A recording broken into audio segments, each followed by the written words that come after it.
Audio check. Loud and clear.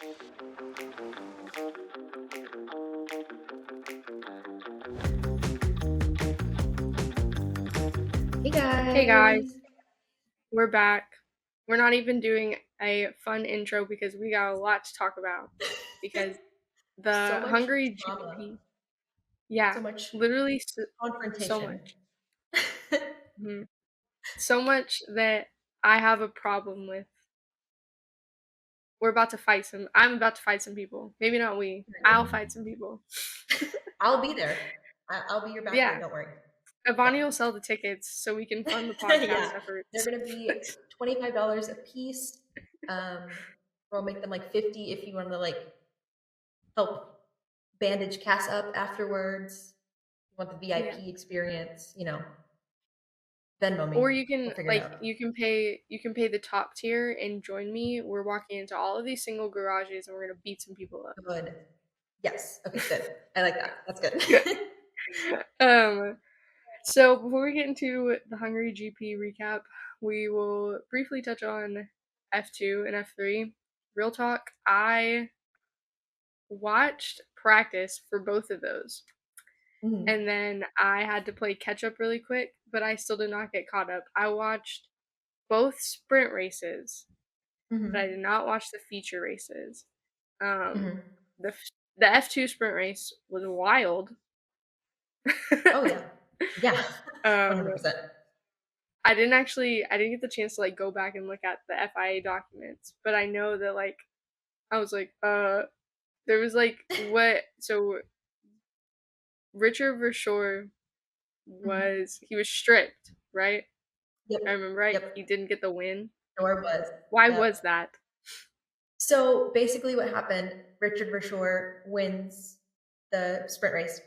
Everything's fine. They go through the whole podium. They go through the post-race stuff. They go through literally everything that a winner would do. And then about 2 hours later, the FIA disqualifies him from the race because his floor was too low. So it was like however many they like inspected the car, and I guess the floor was just slightly too low, and so it took the win from him. So it gave Kushmaini his first win, which it seems to be a pattern over this weekend. It's just it's a weekend of bad wins all around. Yeah, no. I mean, it gave Alpine, or not Alpine, but like, I guess technically Alpine because it was Kushmaini and then Victor Martins. They're both Alpine Academy racers. So it gave them a 1-2 in that way, but his first win was on promotion. It wasn't out an actual, finish line cross or anything. So yeah. But I think for that race, okay, so yeah, in qualifying, it was Paul Aaron took pole, which is his second pole this year. So obviously with the reverse order on the sprint race, he was in P10. And I don't think he climbed very high, honestly. I think he finished like P6 or 7. But yeah, it was yeah. And then so Saturday morning, they have the feature race. I can't remember. It might have been this morning. Sunday morning. Sunday morning. Okay. Sunday morning, So they have the feature race. Paul's off of pole. The lights go out and he immediately drops into 6th place. It was actually crazy how quickly he was overtaken. So Victor Martin started P6, right? He gains 5 positions on the first 200 meters off the line. Like, I don't know how he does this. I don't know where this jet propulsion engine on his car turned on, but he just shot off the line, immediately 5 places gained. And I was like, oh my God, it's over. It's over. So yeah, kind of everything normal. I think it was raining a little bit this morning when they were on track. So there was, a little bit of this that morning, to deal with. Ivani, I want to remind you that it's Monday.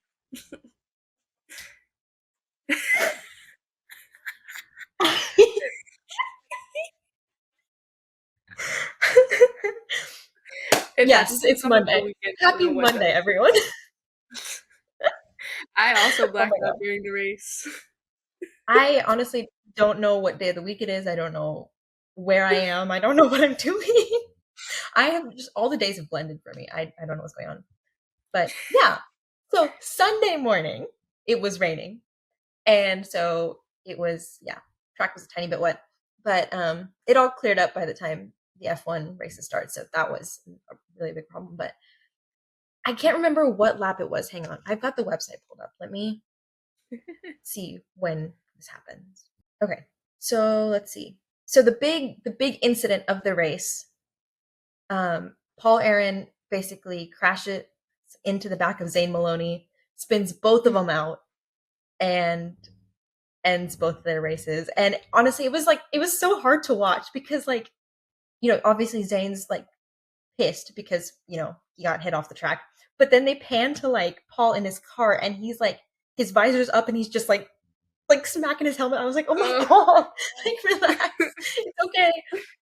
But no, yeah, I was like, I feel for him in that moment because I was like, I get that, I feel that. But yeah, so he obviously ends the race, and he's very upset about him for that. But so apparently, he also during the feature race, he did end up around a turn, I guess. He pushed Ollie Behrman off the track. So he got penalized for that. And then yeah, turn 4 is when he pushed Ollie off the track.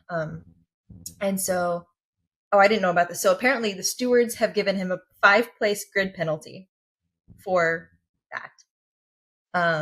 And then turn 2 for is a battle for P5. He hits Zane. Yeah, and so that resulted in a 10-place grid penalty, but it was kind of like that Ocon situation from Monaco, where they just converted the time penalty into a grid drop. So, okay, yep. So now he's got 2 5-place grid drops. So wherever he starts in Spa, he will drop 10 places instead of 5. Sad. Yep. So yeah, not a great day for him. But Kimi Antonelli ends up winning his first feature race, so now he has a sprint and a feature win. And it was, I think, Victor Martins and what was it?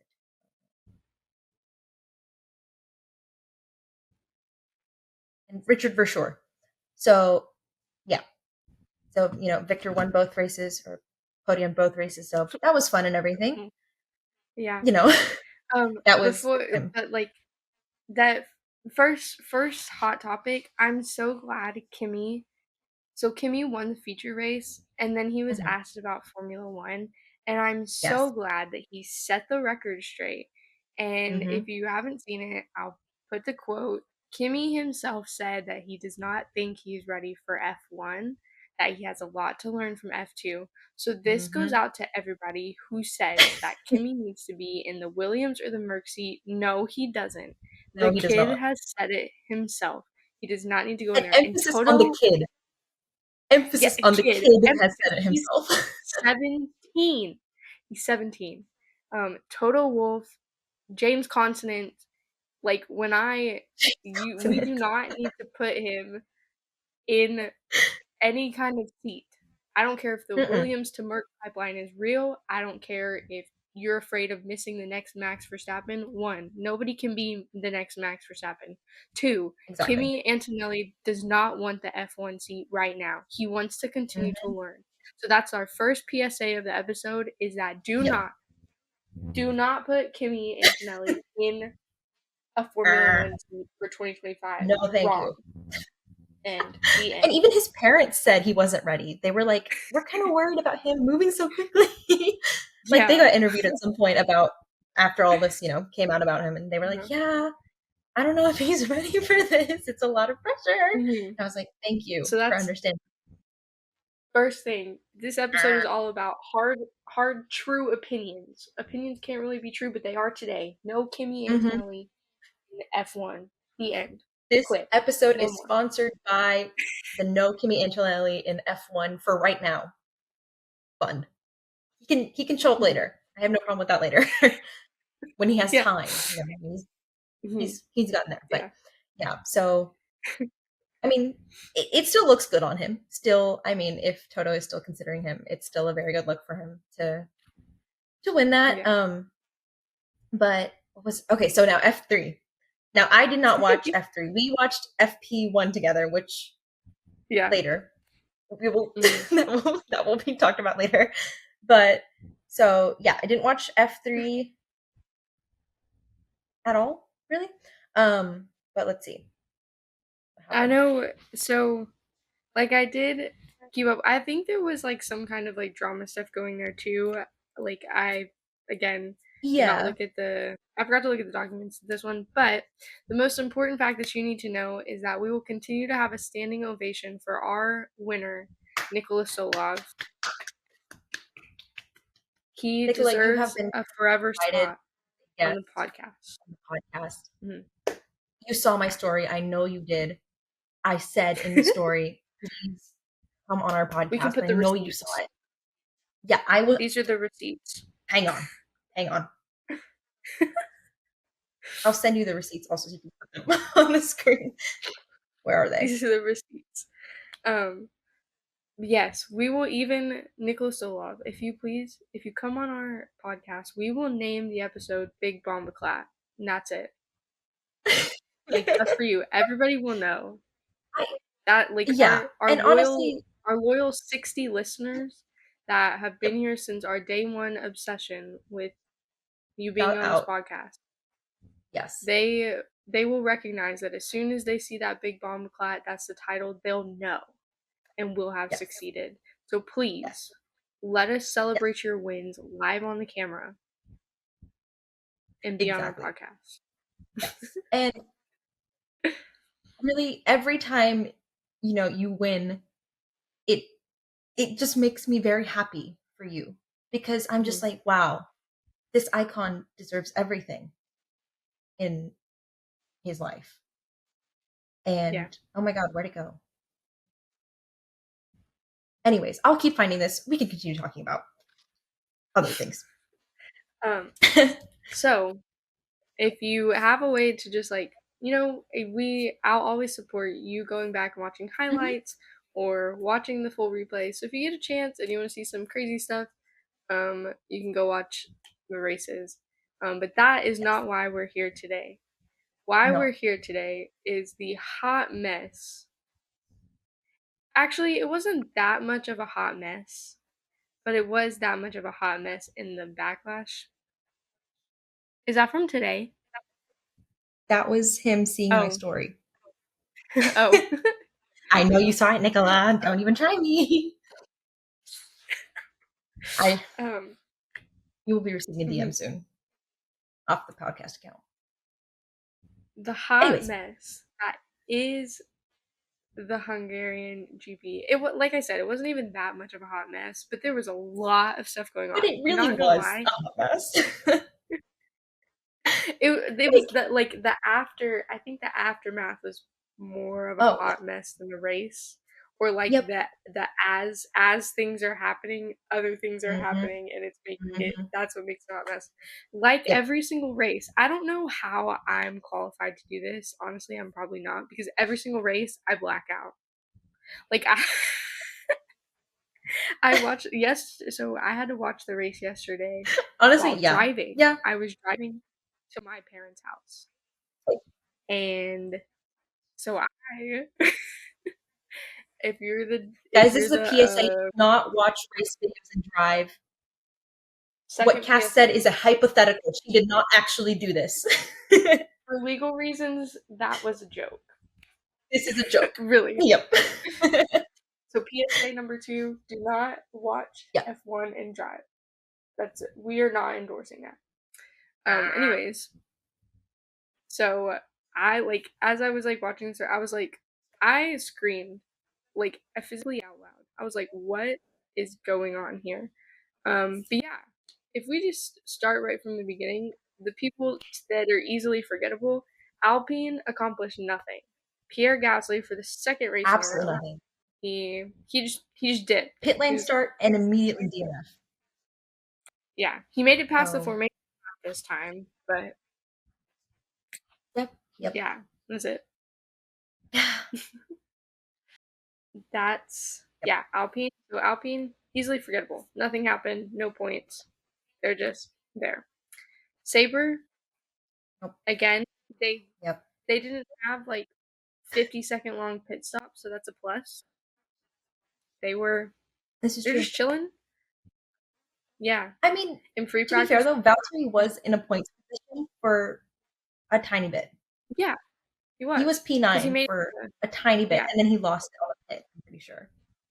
Was he? But yeah, Did he make it to no points Q3? again for Sauber. He made it to Q3, yes or no? No, he didn't. No, I don't think he did. Hmm. That doesn't sound right, at least. I don't think so. Anyways, he made it up to P9. Mhm. And then that's not where he ended. But Joe in free practice in practice 1, he made it to like P5, I believe. Like it was like, Mhm. what's a polar bear doing in Arlington, Texas? That's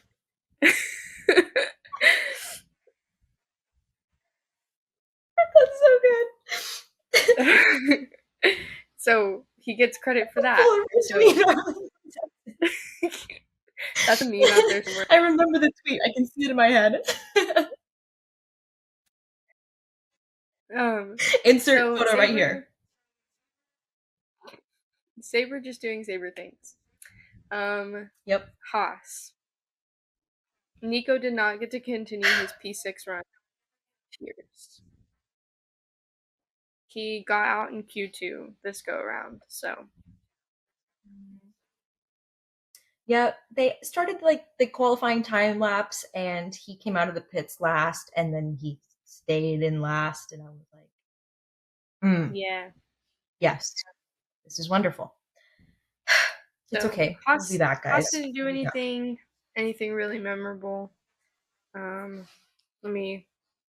But while we're discussing these back teams, I'll pull up the F1 app so we can look at our lap by lap.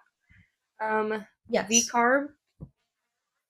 VCarb, Daniel Ricciardo gave like I love Daniel Ricciardo sometimes, and I'm like, but Daniel Ricciardo, the sarcastic king that he is, he delivered the wonderful response of that he thought Q1 was Q3, and he was cooking because Daniel Ricciardo finished Q1 at the top spot.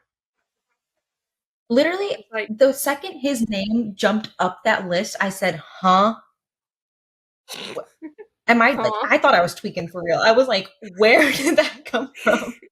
Because I have never this whole season seen his name in the top, and I was like, wow, that is really something to see. That is incredible. I was like, and then he made it to Q3, but didn't really go anywhere after that.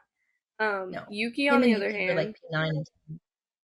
Yeah, Yuki was 10, Daniel Ricciardo was 9. Yuki was 10 because he didn't get to finish setting laps because he crashed into the wall. Yep. He got a little bit of air. Hard. Yeah. Because I was confused how he like flew because it's a flat surface. Yeah. But apparently they said like so the concrete was like this and the grass patch was like slightly like that. Yeah. So when he hit this part of the concrete, the wheel sent him upward. So yeah. Achieved a little airtime. That was also seen across multiple series this weekend. Yeah. My blood pressure was elevated quite a bit. That wasn't the only time we saw it Formula One wise either. So Nope. And then Aston Martin, Lance finished with points. Fernando did not. Yeah, they were like 10 and 11. It was very close. Yeah. Yeah, that's all I really have to say. Aston has been just forgettable. They haven't brought any significant upgrades. It's just been meh.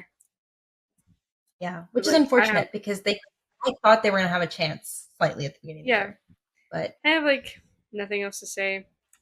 Yeah. Okay. That's 5 now teams. we talk about the problem.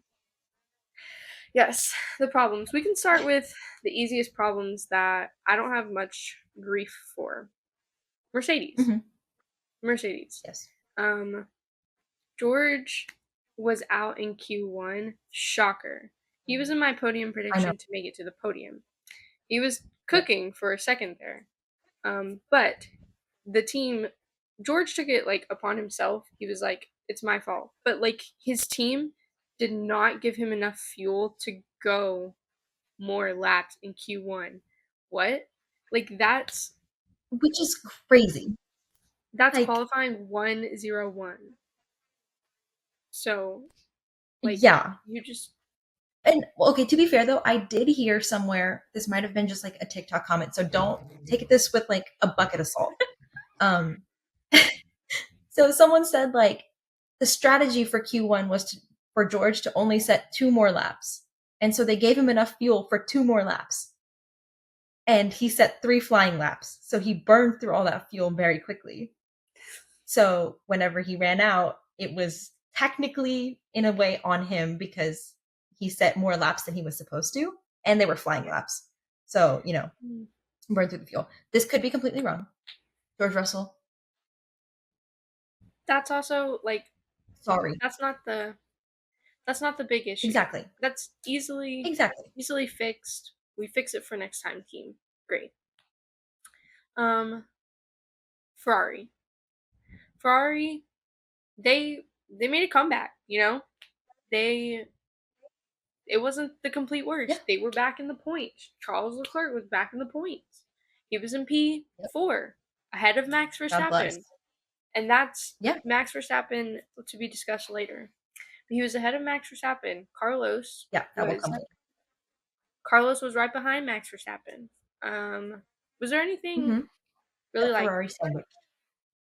Was there anything like pit stop wise? I don't think so. Not that I can remember. They didn't really show Ferrari's pits as far as I can remember. I want to say there was something with Max's pit. I think it might have gone just like a hair too long or something. I can't remember. But yeah, the only problem really with him was the whole radio thing. But we can come to that later. That's another topic that we can Oh, focus really on quick, later. back to Merck. Lewis said Yes. he extended his record. He now has Mhm. 200 podiums. So notable, big milestone in his career. We didn't think we'd see it after 2021 and the season that he's had since like the years he's had since Yeah. then. Mhm. But he's at 200 podiums, so woohoo! That's something. Um, Yep. yeah. What the heck? It won't let me go past the 43rd lap. Oh, there it goes. I was like, what the heck? The 43rd lap is where it starts to get good. Yep. Yes, it Um, does. and then yeah, that's 7 of our teams. Next team, Williams. Sorry, my phone fell. It's okay. Your phone was Okay. working appropriately. Guys, basically what happened was our American hero, Logan Sargent, God bless America, was P11. Shout out Logan. We love you. So P11, which is we redact the statement that Fernando Alonso was P11 because he was not. Fernando Alonso was P12. yes. Logan was. Well, okay, Logan didn't Oh wait, finish hold on. No. P11. Wait, back up. Yes, he finished P11. Logan was P14. That's why he finished Yeah. qualifying. Yeah. Yeah. But in the race, I think he finished like 17 or 16, somewhere around there. Something. Anyways, that's not the point. Anyways. The point is. Yeah. The point is basically what happened was Logan was P11 and I was thoroughly excited. I thought for a moment we were going to cook. I thought this was it, We were going to get loins. We were going to get loins. And mind you, Logan is on hards at this point, which if you know what hards are, they can go for extended periods of time. Like you can finish maybe like 3/4 of a race on a good set of hards. Yeah. So, anyways, he's P11 and suddenly they decide to pit him out of nowhere on hards that weren't even that old, really. I think they were only just like maximum, like, actually, I don't know the maximum. I want to say they were just like a couple laps old. They were not, nothing crazy. They pit him. Immediately drops, obviously, like to the bottom of the timesheet. And I'm like, okay. They don't pit Alex, by the way. They decide he's fine.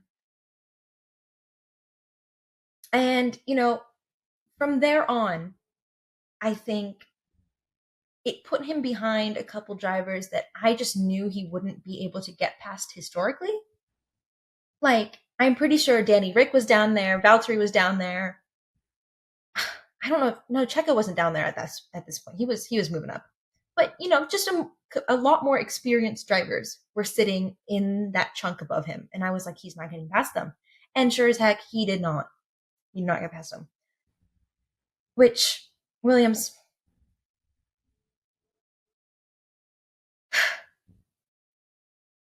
come on, he could have had it. He could have. He could have been up in the points, and then you could have pit him once he built a good enough gap, because he could have easily got up to P7 or 8, I feel like, if he'd continued with the pace he was going. Mind you, Logan did set the second fastest lap of the race. Mm-hmm. And it was only off by 0.3 of a second from George. Yeah, Who I'm got, not. the fastest lap. For sake of playing the what if game, I would love to say Mhm. that Logan would have been able to make it up to P7 or P8, but honestly, like, Mhm. the Williams is like it's a tin box on wheels. So Yes. Yep. also It's this heavy. is so we remember it's heavy. Mhm. It's overweight. We've been new. Logan Mhm. finally has some kind of like his upgrade, like the parts that he's been given, his upgrades that he has are on par with what Alex Mhm. has. They still may not be the same. I haven't looked that deep into it, but Yeah. they're on par. At least make him competitive in the sense. Mhm. Um, the we have to like. I think it's important to remember that Logan only has 18 months under his belt, which is equivalent Yep. to Oscar. Also a separate issue. Yep. And so That's another story. yeah. And so, but Logan, we've seen him be on a team, one, that the body language of his team principal does not match the body language that his teammate gets. So it's Yep. kind of been like a little whatever you want to call His it. It's his just voice, what he's saying doesn't match what he's appearing as. He's like, "Oh, we're so proud yeah. of Logan. We are incredibly proud of all the progress he's made so far." Mhm. And then it's like, Yeah. they talk about Alex. He's like, "Alex, he's so good, and we are so close to getting somewhere with him." Blah blah. James Yeah. Consummate, be for real. And it's like nobody can deny that. It's like I've had somebody argue with me. It's like, do you know? Are you on the team? No. It's really common sense if you just look. You look at all the media Exactly. You that don't even have to. Yeah, anyone can see that his body Mhm. language changes when he talks about Logan. He's very just, Yeah. yeah, we are very proud of Logan. Blah blah. Blah. He just says it to It's says it almost. it's gotten better lately. I will give it to that, which has renewed the Delulu in me that maybe Logan can keep his seat if he just starts to if his career becomes this. Who knows? But I will never turn him down to see him in Indy. So, um, Yep. yeah. I'm excited Logan to had the hopefully second see him in fastest Indy, lap, which and I is think that might be crazy happening. considering the car that he's in. So he needs to be given more credit. I'm not saying that he is the next Max Verstappen, that he's going to be world Mhm. driver championship. Um, on the record, off the record, I'll clown for it all day, every day. I'll make the jokes. Yeah, exactly. It's fun. It's the criticism in me. But Put that on realistically, record. I will. realistically, like Logan, he's making the most of what he has. I Yes. would say I have wood to knock on. He hasn't crashed in a hot second, so he's been that's improvement. Um, Yep. I mean, okay, he did he's made contact. I guess there needs to be a Yeah. difference between making contact and Mhm. crashing because he made contact in Yes. Silverstone or wherever it was, and he had to get a new front wing. Maybe that was Austria. Mhm. Uh, so he's made contact, but those are racing incidents. They happen to anybody. It's not just a Logan Sargent specific thing. And so, but as far as like big chassis altering incidents go, he hasn't had Alex them. has. Alex has destroyed Yeah. his chassis of all people. Yes. Love you, Alex, but Yeah. you know, I mean, Logan Logan, didn't do like it. Logan has two in like some sense, but he hasn't done it recently. Like triple Mhm. header wise, it did not occur during the triple header. Yeah. So that's and it didn't Yeah. occur. Yeah, this last for the Hungary GP. So I call that a win. Yeah. And we need to like. I'm not saying you need to worship the ground he walks on, but we need to give Mhm. Logan the credit where credit's due because of Agreed. like imagine if you were like everybody was talking about your job and you were at risk of losing it and they'd be like, are you gonna lose your Mhm. seat? Are you gonna lose your seat? Are you gonna like are you gonna lose your job? And that's Who all are they gonna anyone bring in to cares replace about. you? Mm-hmm. Yeah. And it's like And he's already like he's such an outsider as an American as it is. Because like he mm-hmm. said it, he's like, I feel like an outsider on this grid because everyone is European or like, Yeah. not from America. So like, Mm-hmm. and like, even though last season he only scored that 1 point at, I don't remember where, but it It was was at because of the the promotion. Yeah. At the USGP. Yep. Even though he scored that 1 point by promotion, you still have to realize he's the first American to do it in a long time.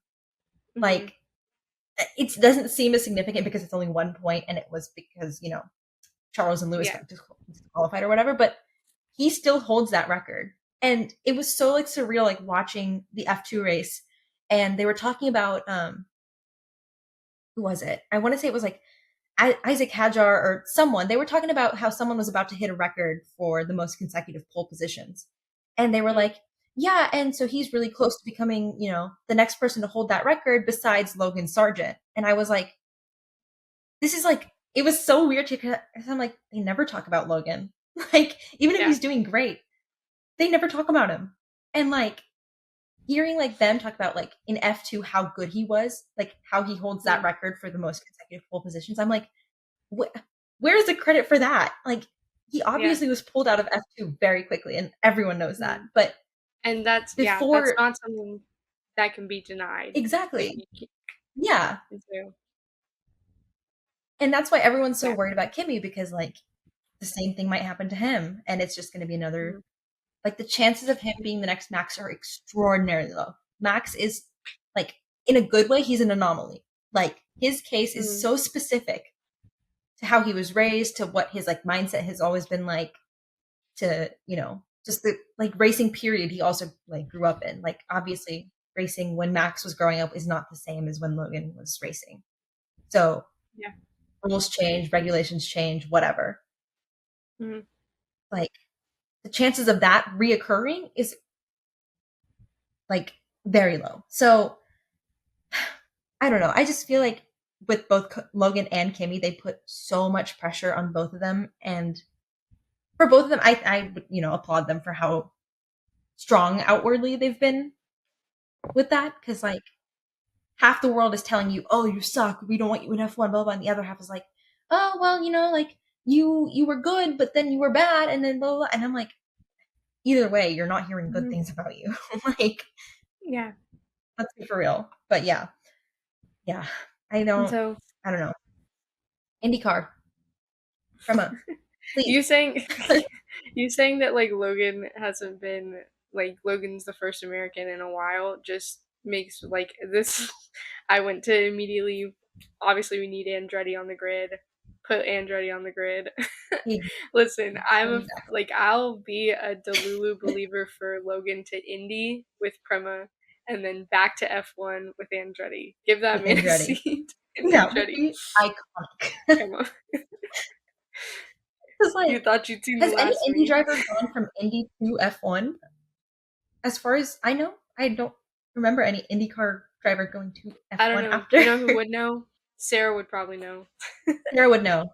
Sarah, let us know. DM us later Yeah. once you hear this. It's somebody has probably gone. I mean, technically, Yeah, Fernando I'm sure there Alonso has been. did he race in the Indy 500? Fernando Alonso raced Yes, in the Indy 500. I want to say yeah, because he's almost at a triple crown because he hasn't Yeah. won Monaco. I don't think is his last thing He he has to do. Or has he won Monaco? I thought he has. What? Okay, so He's it's won like Le the Triple Mans. Crown is the Indy 5, you win Le Mans and Monaco, And right? you win Or am I Monaco. Yeah. He okay? hasn't won the Indy 500. Okay, yes, he drove in it, but I don't think he won. That Yeah, but sounds he didn't correct. win. Okay. Um, let me see. Fernando Alonso Triple Crown. Yes. Wait, hold on. Whoa, I didn't know that Juan Pablo Montoya who has also won 2 of the 3 events. Mhm. Um, I think what does he have to let's do? see. Win Monaco? I think was his. No, Montoya has won Monaco and he's won the Indy 500, but he hasn't won Le Oh, Mans. yes. Fernando Alonso Okay. has won Monaco, won Le Mans, but hasn't won 500. Mhm. Um, Okay. Get on that, Indy. yeah, he'll get there. He's Retirement gonna plan. he's gonna retire I've from got F1 the again. plan. He's gonna go back to Indy. Oh my So God, yeah, what if you know how he was saying when he re-signed his contract, he was like, I'm gonna stay with Aston like after I retire. But what if he is saying that he's gonna become the IndyCar driver for Aston Martin in the future? You know, I predicted Teo Pourchaire driving in place of Alex Rossi. Like, I think I'm on something here. I'm cooking. I yeah. called it. For those of you who didn't know, Teo Pourchaire, the same former F2 driver that Mhm. McLaren picked up and then dropped in place of Nolan Siegel. He drove for Alexander Rossi uh, this past weekend at it was Toronto. yeah, it was it was Toronto. He drove in Toronto. Mhm. He was the highest placing out of the Yeah, McLaren drivers, the Aero yeah. McLaren Everyone drivers. else crashed. Yeah, glad Which is, Pato's okay. Pato's okay, Nolan's okay. That's all that matters. Yeah. But yeah, yeah. And so, but if we're talking about McLaren, this is a great transition. Good McLaren, segue. Yep. yeah, McLaren's the worst of our issues. Red Bull has issues, but they're not as bad as We can get to McLaren. them later. But we're already here. So, Where do we even start? Where does this this is even gonna, start? like, thank you for being at minute probably like 35 or whatever this is, but you're about to be here for another freaking hour because that's how long it's gonna Hmm. take. Stay seated. There Don't was move. So just to start with the easy thing, Lando continues to have a 0% win rate from pole. Every time he's had pole, he's lost Yep. it. Which also That backwards continues. context. He did get pole again this time around. He got pole again, and it was like Hmm. it was so. Here for qualifying, it was a McLaren front row lockout. Hasn't been done since Hmm. Jenson Button, Lewis Hamilton in Yep. 2012. And so they had that. It was Lando P1, Oscar P2, Max P3, somebody else P4. Those are the three So that you yeah, need to remember. I think it was Lewis, maybe. maybe. Yeah, I want to say Lewis sounds right. It was a Merc, I think. It was either Lewis Yeah. or George. I think no, George was Mm. low because of the qualifying Yes, George was incident. on. Yeah, he was bottom 5. Um, Hmm. he was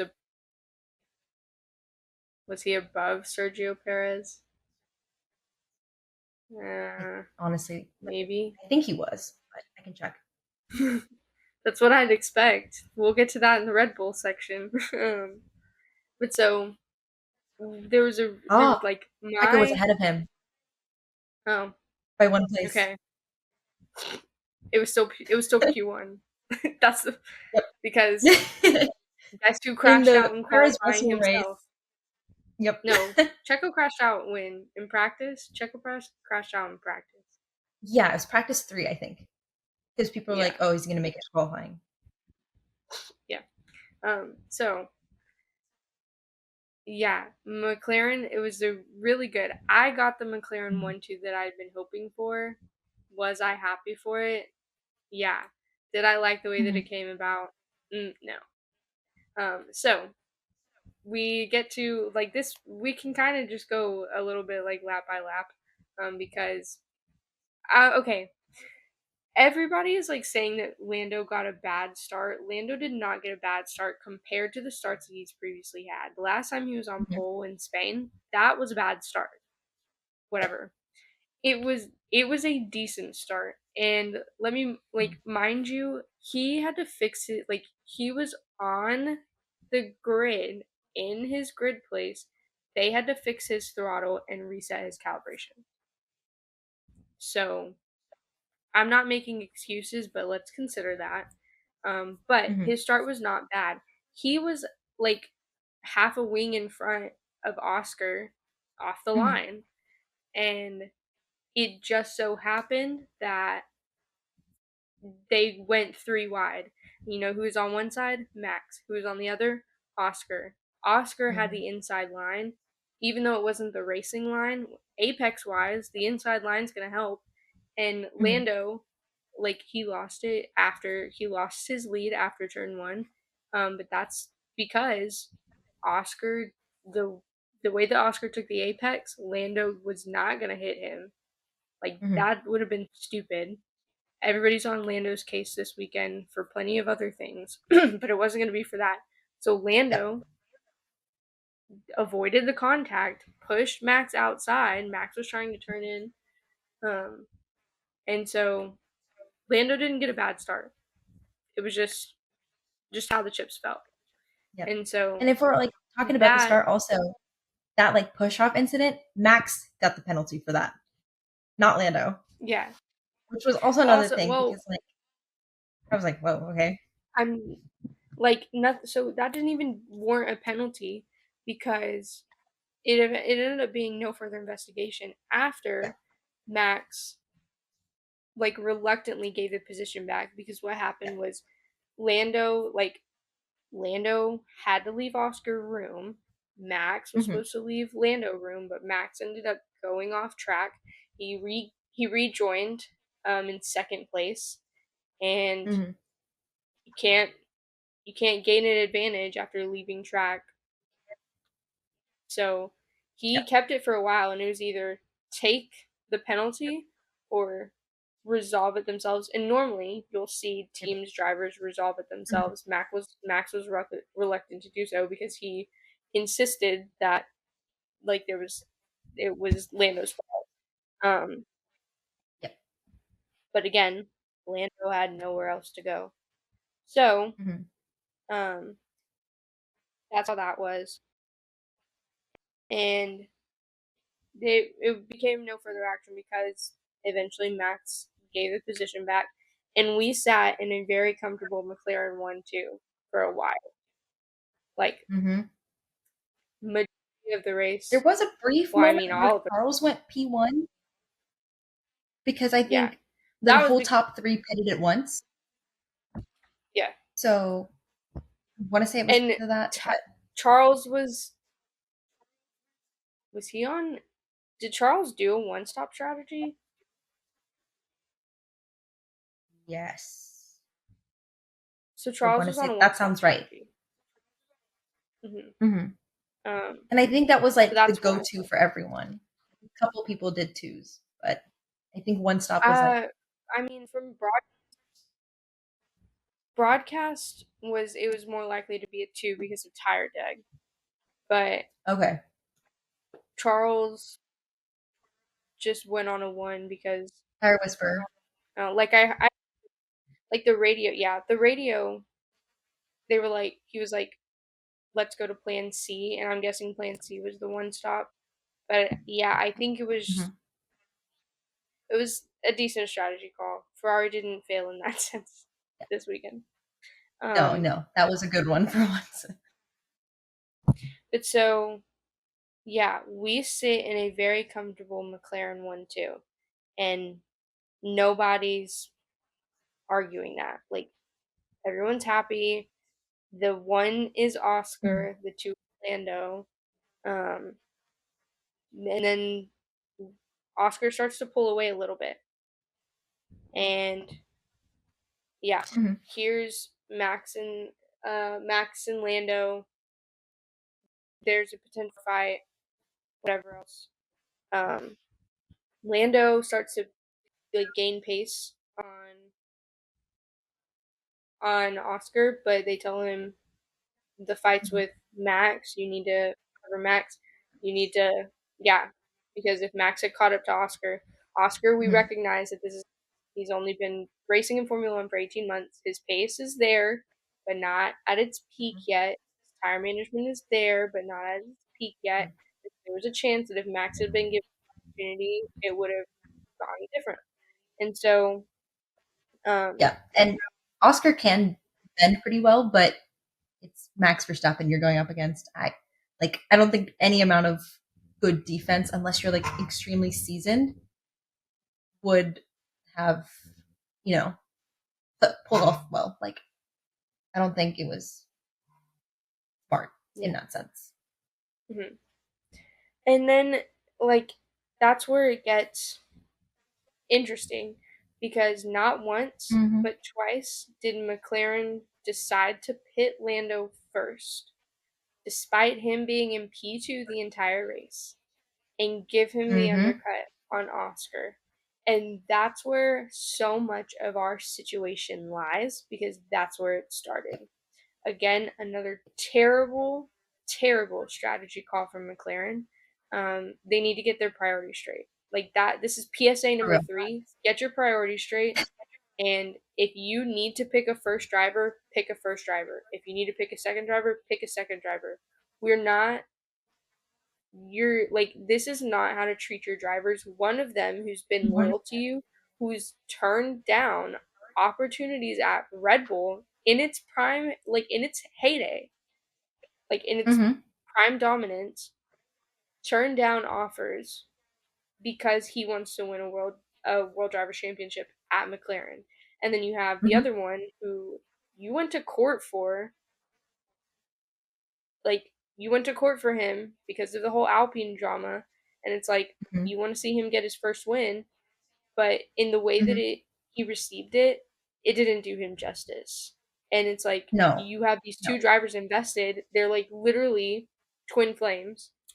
You've got it's almost like they've burdened themselves with having two good drivers that now they have to pick. They were oh, if we ever reach that problem, then we'll cross the bridge when we get there. Well, congratulations, they weren't ready. You got there. You have two good drivers. One's not if we look at the dynamic at Red Bull, Max is obviously the world championship driver. Checo, would Checo have the potential to be a world driver champion? Sure. Everybody who makes it to Formula One does, in some sense. Stars may have to align, but there's a chance. It might be a very slim chance, but Checo is there for support for Max. That's not the dynamic we have at McLaren. They're not here for support for each other. I mean, they support each other. They work well together, off track and on track, but then we have a situation like this where the tough calls are made. So Lando gets pit first, and on both instances, remember this is they did a 2-stop strategy. So on both instances, Lando gets pit first. The first time it doesn't really matter because I think Oscar really still goes on. Yeah, Oscar still goes on his stint for a little bit longer. But so yeah, Oscar gets back in the lead. Eventually after his stop, lap 25. Continually, he continues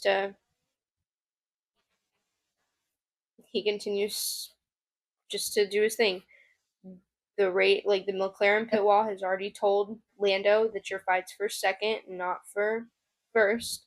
They didn't clear them for fighting yet. The emphasis is on the yet, because it was either Hamilton or Verstappen. So it was either Max or Lewis. obviously both in decent performing cars.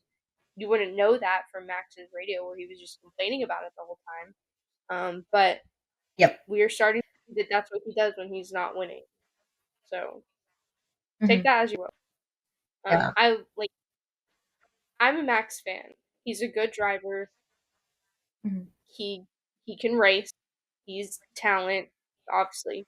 But it's like, has he ever really had to I feel like he's starting to feel threatened because he no longer has the Yep. fastest car.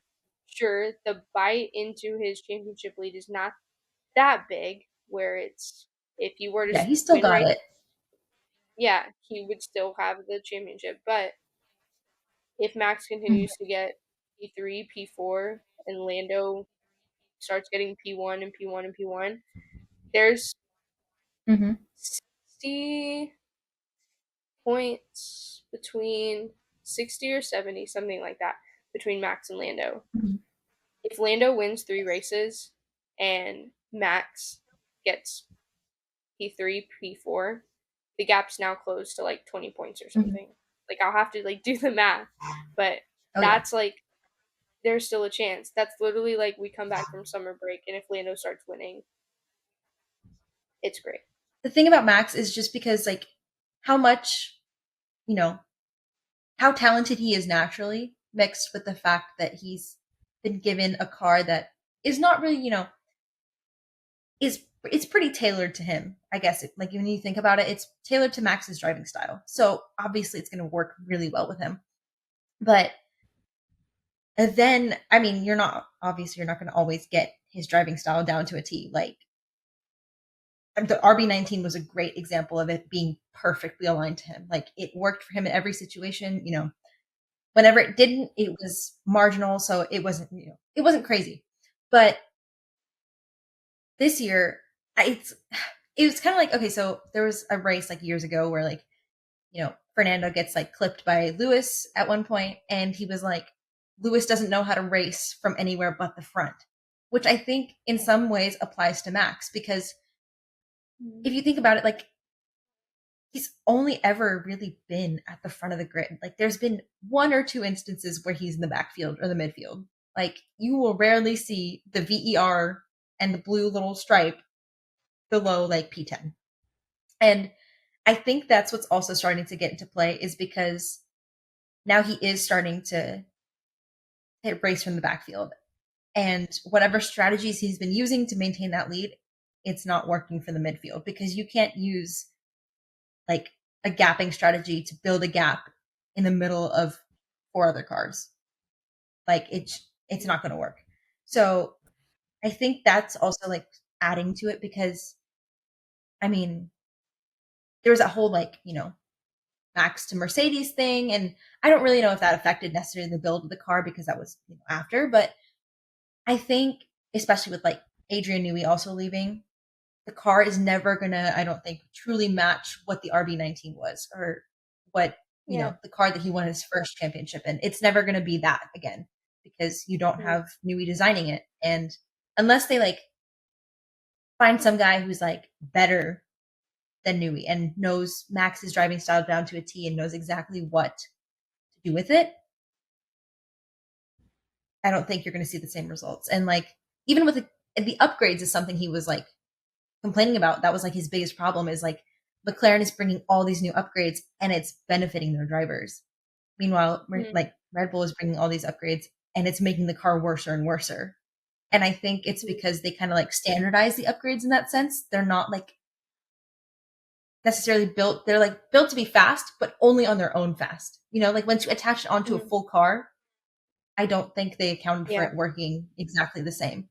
So, yeah. And I think Max is realizing that like you were saying, like he's being threatened, and that's just the honest truth about it at this point. Like there is a chance that he could lose his Yeah. championship streak, and I think that also scares him in the sense that like he was never allowed to lose as Mm. just like growing up in general. So I feel like that also just like mentally is kind of getting to him a little bit. That he's got what 3 championships now, going for a Yeah. fourth, and he could lose it, and it's not even like it's like halfway through the season now, just a little over half, and he's about to lose it like within 3 races.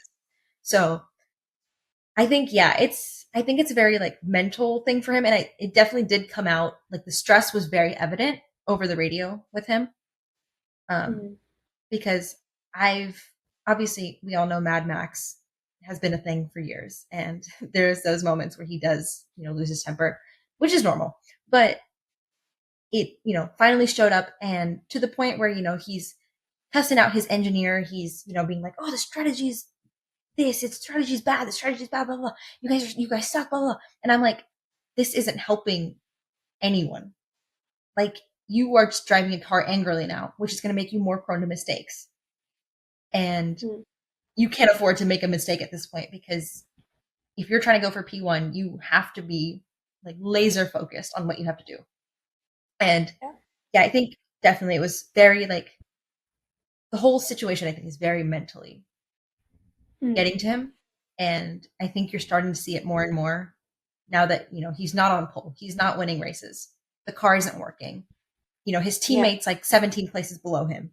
Like, I think all of it's just kind of, about to blow up in his face. And I hope it doesn't, obviously, but it's seeming like the pressure is starting to build. And, I don't know if he knows how to rein it in a good way, I guess. Yeah, and part of me wants to, like, I wish I could sit into meetings to want, like, Checo crashed in practice 3 or whatever it was. Checo's huge crash in Monaco. Checo in Canada. Like, the wing damage that he had in Canada. I'm wondering how, obviously, there's gonna be a cost cap. Oh, yeah. Cost cap was a big deal with one of the previous Red Bull cars.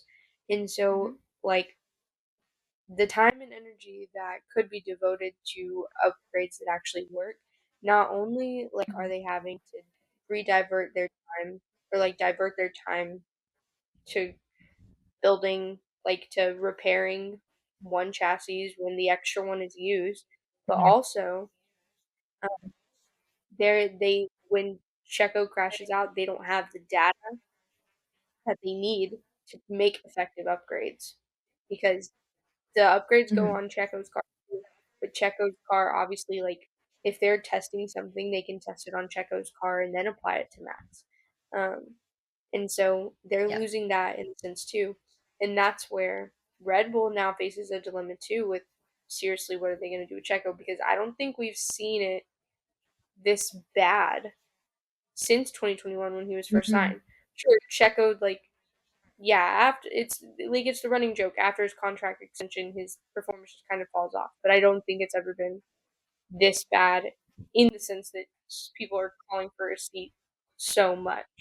And I know for sure this weekend Checo is probably going to feel a little pressure, because they're eventually going to have a conversation where it's like, what are you doing here? Yeah, there was like closed doors meetings happening. It's like about Max and his radio situation, like being so mad on the radio, and then also like I think it was Dr. Marco was like, yeah, we're gonna have to talk to him, and because we were talking about earlier, like he's just airing out his laundry. He's like, here's what's happening to Checo. Yeah. We're gonna talk to him in this meeting, blah. And I'm like, oh god, like Yeah. am I like Marco a shouldn't. diehard Checo fan? Like, no. Yeah, he Yeah, should he not should be not airing the be. It's laundry very like that. unprofessional. Yes, it's unprofessional, and it's like, from like a business standpoint, if you think of F1 like as a business, you're exposing your inside secrets. You're showing your weaknesses to other companies, to other businesses. And so if they just put on the mask that their drivers are great, that they don't have anything they don't have anything for their drivers to worry about, then it's like, oh, like that's what, and like it's just reinforcing the toxic like workplace rumors in Red Bull like this. It's like, but we've seen it before. Pierre, Yeah. Pierre, Alex, Daniel, like even Daniel Kvyat when Max took his place. And so it's just, I mean, that's what VCARB is there for. We've known that there is an established pipeline from VCARB, AlphaTauri, Toro Rosso, whatever you want to call it. There is an established pipeline from the sister team to Red Bull, but at what point is a boundary set where it's like, we're not going to, like, why does the cycle keep continuing? And I'm going to compare it again. Right. VCarb is essentially the JV team, and you're waiting to get called up to the varsity team that's Red Bull. But now, like, you think about that, we've seen rumors that Isaac Hadjar is being considered for a seat in Formula One. Whether it's VCarb for sure, whether it's Red Bull, we don't know. We've seen that Liam Lawson is being, like, considered for a seat. He had a good showing last year when he was filling in for Daniel Ricciardo after he broke his hand or whatever. And it's like, and then we think about Yuki. It's like, I personally don't think that Yuki. I don't think we're going to see Yuki in the Red Bull seat because, one, they don't respect him enough. Two, they're kind of just biding their time until Aston Martin takes over Honda, so they can kind of, like, pass him off, and it approaches different, which Yuki doesn't deserve, for one. I mean, even though he has his moments, he's consistently been in the points this season, and compared to what he was a couple years ago, he's improved. He's gotten better, and that's He's what up his game. Yeah, he's supposed to do. Kind of going back to like the whole like Checo situation, like with the whole like thing about like the unprofessionalism and like kind of just spilling team secrets. Checo is Red Bull's biggest sponsor like gatherer. He has like literally he's paying Max's salary because of how many sponsorships he has back in Mexico and just in general. If you're over here saying, "Oh yeah, we're gonna have to talk to Checo behind closed doors. We're gonna have to do this, this, and this," what is that saying to the 5 billion sponsors he has? Like, you like obviously rely on him and his sponsorships to bring money into the team, which is, every team does that. They rely on their driver sponsorships and everything. But now you've got one of the guys with like the most amount of sponsorships, and you're over here airing him out, being like, yeah, you don't really like feel confident in him. Like, we're talking to Liam, we're talking to Yuki, we're doing this, this, and this, and like, it doesn't look good on him, and it, eventually probably will end up affecting his career in a sense that he might not have enough sponsorships, like if he does end up getting dropped by Red Bull, because A, he's being dropped by Red Bull, and B, you've got Dr. Marco out here just saying, oh yeah, he sucks, we're gonna have meetings with him, blah blah blah, we're talking to all these other drivers, and I'm like, he doesn't deserve that. Like, even if you're not a fan of Checo, like I personally am not, like he's cool, whatever, I'm fine with him, but I don't think anyone like deserves to have that sort of treatment. And I think that's kind of like reminiscent of like the whole like Binotto situation with Leclerc, and how, he was actively like dogging on Charles so much, like media and like the photos that were taken of him talking to him, like he's like, finger in his face, fully like yelling at him. And I'm like, it doesn't look good on Charles, first of all, because it clearly implies that he did something wrong if his team principal is yelling at him. And then it's like, you're just making, Ferrari have like a bad rep, because it's like, why is this team principal exploding on his drivers who are doing the work, most of like the work for him? Like, he's, obviously involved in everything, but like the drivers are actually doing the driving. They're winning the races. They're, they're getting the podiums and stuff. So like, why is he all up in their face? Like, but yeah, I think it definitely does not help the whole toxic Red Bull situation. And and with like Yuki, I love him, and I think he absolutely deserves the Red Bull seat, because he's, he's proven himself. And I think with a car like the one Red Bull has, I think he could, be a serious contender in the championship, or just getting higher placements for sure. But yeah, I think it's also like the whole thing with like the team being kind of centered around Max's driving. You put Yuki in a car like Max's, and it's tailored to Max, so it might not fit Yuki as well. But B, it's a good car. Like, regardless of who it's for, it's a good car. And putting someone who is consistently, points placements, like getting the fastest times and like practice sessions, even, like, it poses a threat to like the image you've built for yourself. And yeah, honestly, I Red Bull management just stresses me out a little because I'm like, is this Yeah. is this right? Like, is this fair? Mhm. But yeah, I mean, well, I going think back there to is, McLaren and their situation. well, like, I do think if we are looking at like F1 like as a business, it's not just like a sport, like Mhm, there's things happening. Yeah, right. Checo's performance needs to be looked at. It's Mhm, not something that like you would be dumb to let your driver crash out this many times and mhm, not address something. But again, it's not something that needs to be broadcasted to the world. It just needs to be like, exactly. we'll handle it. Mhm, We'll let you know when we do. And yeah. like I think that and just it but then it also just like you know that if I like was Checo, I would know that like I there's respect enough there to not air the dirty laundry, to not have people calling for my head or whatever. So I think that it's like, yeah. But yes, back to McLaren, and I think the entire thing that we got here in the first place is the fact that now McLaren has two drivers that are good, and they Mhm, they now had to figure out like this dynamic, and they did it in such a poor way. mhm. What eventually happened? Oh, So yeah. McLaren, like they're like came on the so they came on the radio. They told Lando, it's like your fight's not with Oscar. It's for P2. It's with Max. It's with Lewis. But then once like the gap gets sizable between Oscar and Lando, and then the gap gets sizable between Lando and Lewis and Max, then they tell him, okay, you're free to fight. I didn't hear it then when I was watching because I remember hearing that radio. I remember seeing it on the McLaren app. But apparently, like on the Mhm, F1 app, it like the little lap by lap report, they were free to fight until the mid 40s. In mid 40s, as in mhm. the mid laps, because that's Like when the that, second yeah. pit stops will be coming on. Well, Mhm, so they were good. Like Oscar had, he was holding steady to the 2 3 second lead that he had. Lando was slowly gaining, but it was still holding. But then McLaren decides to pit Lando first. And what typically happens is if again. you are the first driver for the car, like if you're the one that's Mhm. leading, you get first pit. Get pitted first. And Mhm. so McLaren consciously made the decision to give Lando the opportunity at an undercut.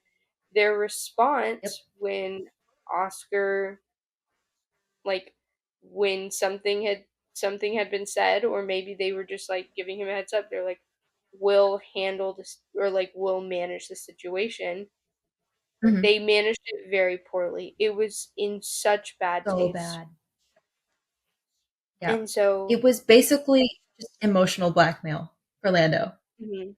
Yeah. which So first, like, Lando pits mhm, like lap 46, so 46 going mhm, into 47. Oscar pits 2 laps later.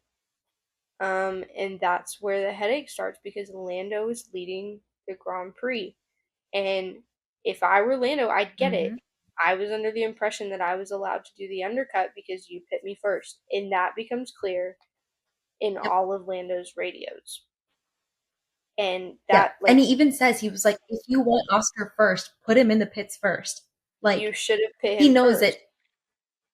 if they wanted Oscar to hold his lead, he should have gone into the pits first, and this has happened twice Yeah. in a race now. You would think after 2 races where Oscar has lost Mhm. out on an opportunity to win the race, you would Yeah. know, if you want Oscar to win and he's holding a comfortable lead, give him Mhm. the first pit and let him, do the undercut. I'm trying to see if I can pull up Like, the radio. I just don't understand. Like, yeah, like it was so obvious. Like, okay, so Will Joseph is Lando's race engineer. And this whole time, Lando's got this lead on Oscar. Oscar's a good 3 or 4 seconds back. Like, there's obviously no way he's going to close this gap by like the late 50s, almost like early 50s to like 60s. It was assumed that Lando was going to win. And so, Will is like, Lando is just literally driving. He is not doing anything crazy. He's just holding the lead as long as he can. And, it felt like every 5 seconds, Will Joseph is on the radio and he's like, Lando, you can't win the championship without Oscar. You need the team behind you, like blah, blah, blah. And he was like, well, give Oscar the first pit. And he's like, yeah, well, like, Lando's whole argument was that had he won this race, it would have significantly shortened that gap between him and Max in the championship. However, they wanted Oscar to have that position back. So they decide to, they team order a driver swap essentially.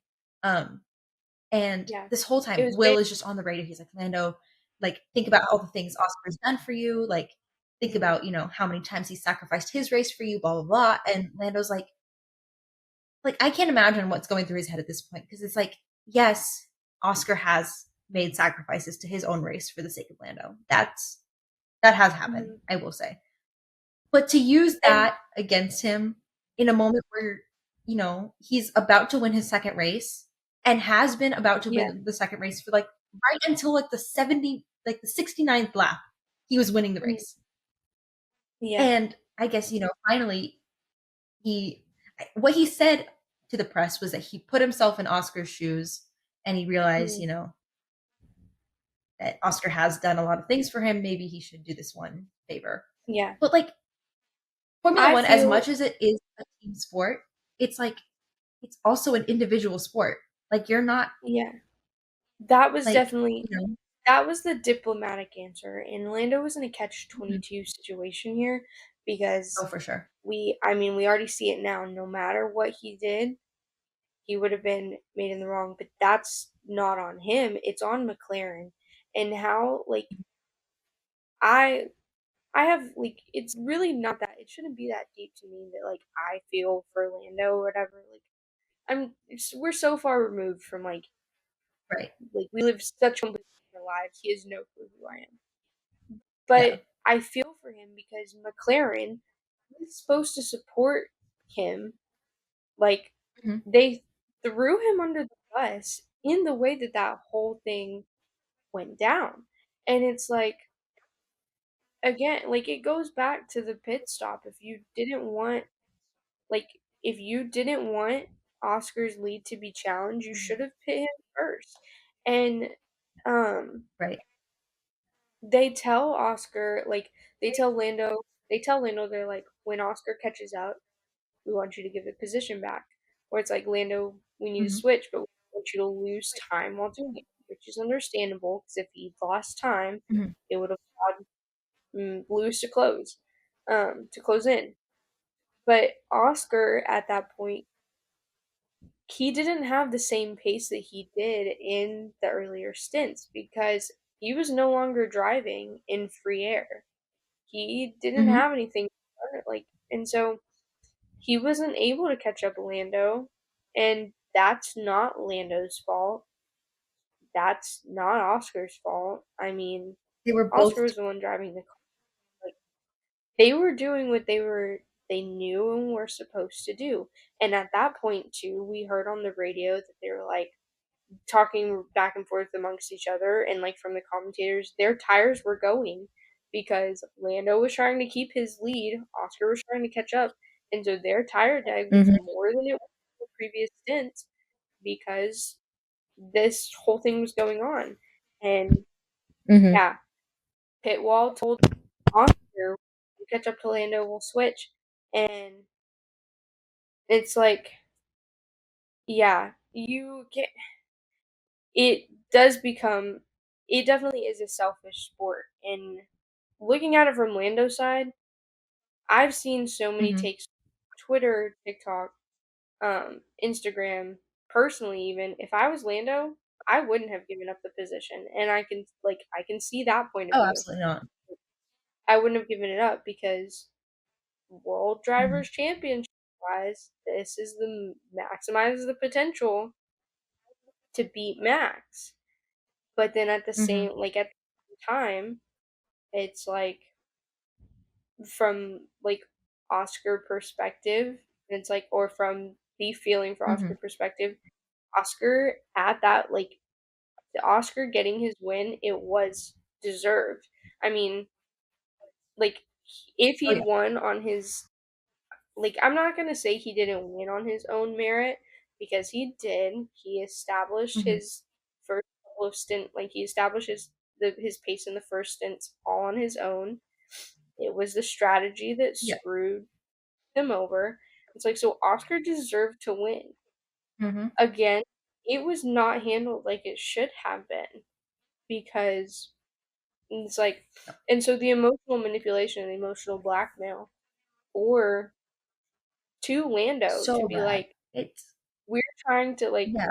like Will his engineer saying it's like I'm trying to save you some damage, like I'm trying like I know you'll do the right thing, like I know like I'm just like reading like this and it's like and It's then Lando's horrible. It's actually so horrible. and it's so heartbreaking too. Lando has been a proponent being that he's been on the grid for this is his 7th season now. He's been on the grid. When did he Mhm. sign? 2019? 2019. 2019. Yeah. Yeah. So So maybe this that's is his 6th 6, year on the grid. 7 years. Yeah. Yeah. Something like that. He's been on there. Mhm. Just now got his first win this year after devastating time in Sochi when he would have been Oh, yeah. closer.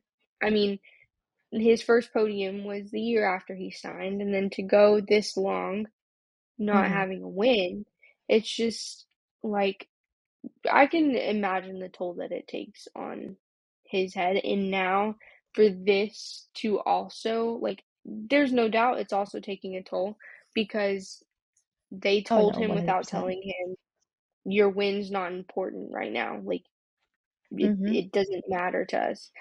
And so because of Yeah. that too, it ultimately tainted Oscar's win, and you could tell that like the vibes were off. We all wanted to celebrate, but we didn't want to celebrate on the grounds that it did because in Mhm. the end, Lando like Lando had the lead, and as he should have been, he was thinking about keeping it. He kept pulling Mhm. farther away from Oscar as they were continuing to tell him, Lando, you need to give it back. Lando, you're gonna regret this. Like all of this stuff, emotionally manipulating him. Um, Mhm. he gave it back eventually on the 68th lap with 2 laps to go. And Yep. like the win, Oscar could have won it based on merit, and he would have. It was just Mhm. tainted because of the McLaren strategy. I am also Yep. like maybe it's because I am a Lando fan, and so I get the what ifs, whatever, all the Yeah. delusion. But I don't Mhm. really think it's delusional to say that if Lando had given it back sooner, he could have got the win on his own. Because we Yeah. saw Oscar's pace go in the last stint for whatever reason. Mhm. Maybe Yeah. that was just because he was feeling defeated by Lando. Maybe it was something psychological. But Mhm. so maybe it would have been different. Who knows? Like I don't mind Mhm. playing the if game for this because based Yeah. on what we were seeing, if Lando had given it back sooner, even though there's only 2 Mhm. DRS zones in Budapest, he likely would have been able to overtake and gotten that win on his own. But Yep. that being said, at that point, McLaren, like, they weren't allowed to be fighting each other anymore, which is Mhm. understandable. But they could have seen, like, there's just a lot that could have been done differently. And because of Yeah. that, we missed better outcomes. And Mhm. I, yeah, I hate that, like, the fact that Oscar felt the need to apologize for putting the team in an awkward That situation, like, killed me. I was like, this is your first win. Like, you do you not should not be need to apologizing, be apologizing. Absolutely and not. it's And like, not I his can't like even with, yeah, and like with Lando and everything, like it's obvious that him and Oscar might not be like besties, like like him I and think they're Carlos would best. have been. Well, okay, they don't show it as much as like Carlos and Lando did for Yeah. sure, but Mhm. it's, I mean, regardless, it's very clear that Lando cares about Oscar and Mhm. Oscar cares about Lando. Like it's very clear that there is more than just like a coworker relationship. Like they are friends to some extent. And Yeah. we see it. We see Hard Ice Piastri like every other week. Like you know, it's something's there friendship wise, but like Yeah. I can't like just I know like Lando already was probably like struggling enough as it is. He was like, okay, well, now he has to worry about how he looks to the media. Now he has to conceal how he really feels. Now he has to make sure Oscar Mhm. doesn't feel bad for taking his win by, because of the team orders or Yeah. whatever. Like I just I know he wanted to feel upset and he did because he took it out on Lewis in the cool down room. And, like obviously Lewis went through his own Yeah. crap on the track and it was like it's such a tough spot because it's like, you got a friend who's, gotten their first win, but you were this close to getting your second one of the season. Mhm. And because of not even either fault of your own, the team decides to give it to Oscar instead. And, I, I think the problem is like what I've seen online is like people are very just Oscar either like one side is either Oscar 100% deserved the win or the other side is like Oscar did not deserve to win to any extent. And then I feel like both you and I are kind of like that middle ground where it's like, was Lando supposed to have that win? Technically, yes. But are we still proud of Oscar for his win? Also, very much yes. It was the middleman Yeah. here is like McLaren. Like, and I think they even like both Lando and Oscar also knew that because after, they parked their cars and they were like, grabbing their Mhm. hats and their helmets and whatever, there was a look shared a couple times. I saw them like, kind of make eye contact with each other, and there was a look, and I was like, I know they know. Like neither of them are Yeah. blaming each other. Like, Well, like too they knew it was in McLaren. I mean, Lando's media training went out the window, I think, during Hmm. the post race interviews Yeah. because he said we shouldn't have been in this position and it's not either Yep. of our fault and he doesn't hold it Hmm. against Oscar. Yep. And yeah, it's it's something for sure. And like so the cool down room, I hate that people are taking it out of proportion because if they like Hmm. if you look Lando and Oscar are very similar in a sense. Yeah. Oscar sarcastic, Lando is also sarcastic. Lando in the Hmm. cool down room, I watched a reel from Podium Sunday, which if you don't follow Podium Sunday like you should, all like Hmm. she just keeps it real, but then she also has like funny rankings or whatever. Like one Hmm. of them is like about whether drivers would go to the Euros or to Wimbledon, I stuff love like that. that. But she Yeah. made it like I saw a video that they made today, and it was like it was talking about that moment with Lando in the cool down room, and it's like we need to Hmm. stop expecting drivers to be okay after something happens to them in their Yes. sport.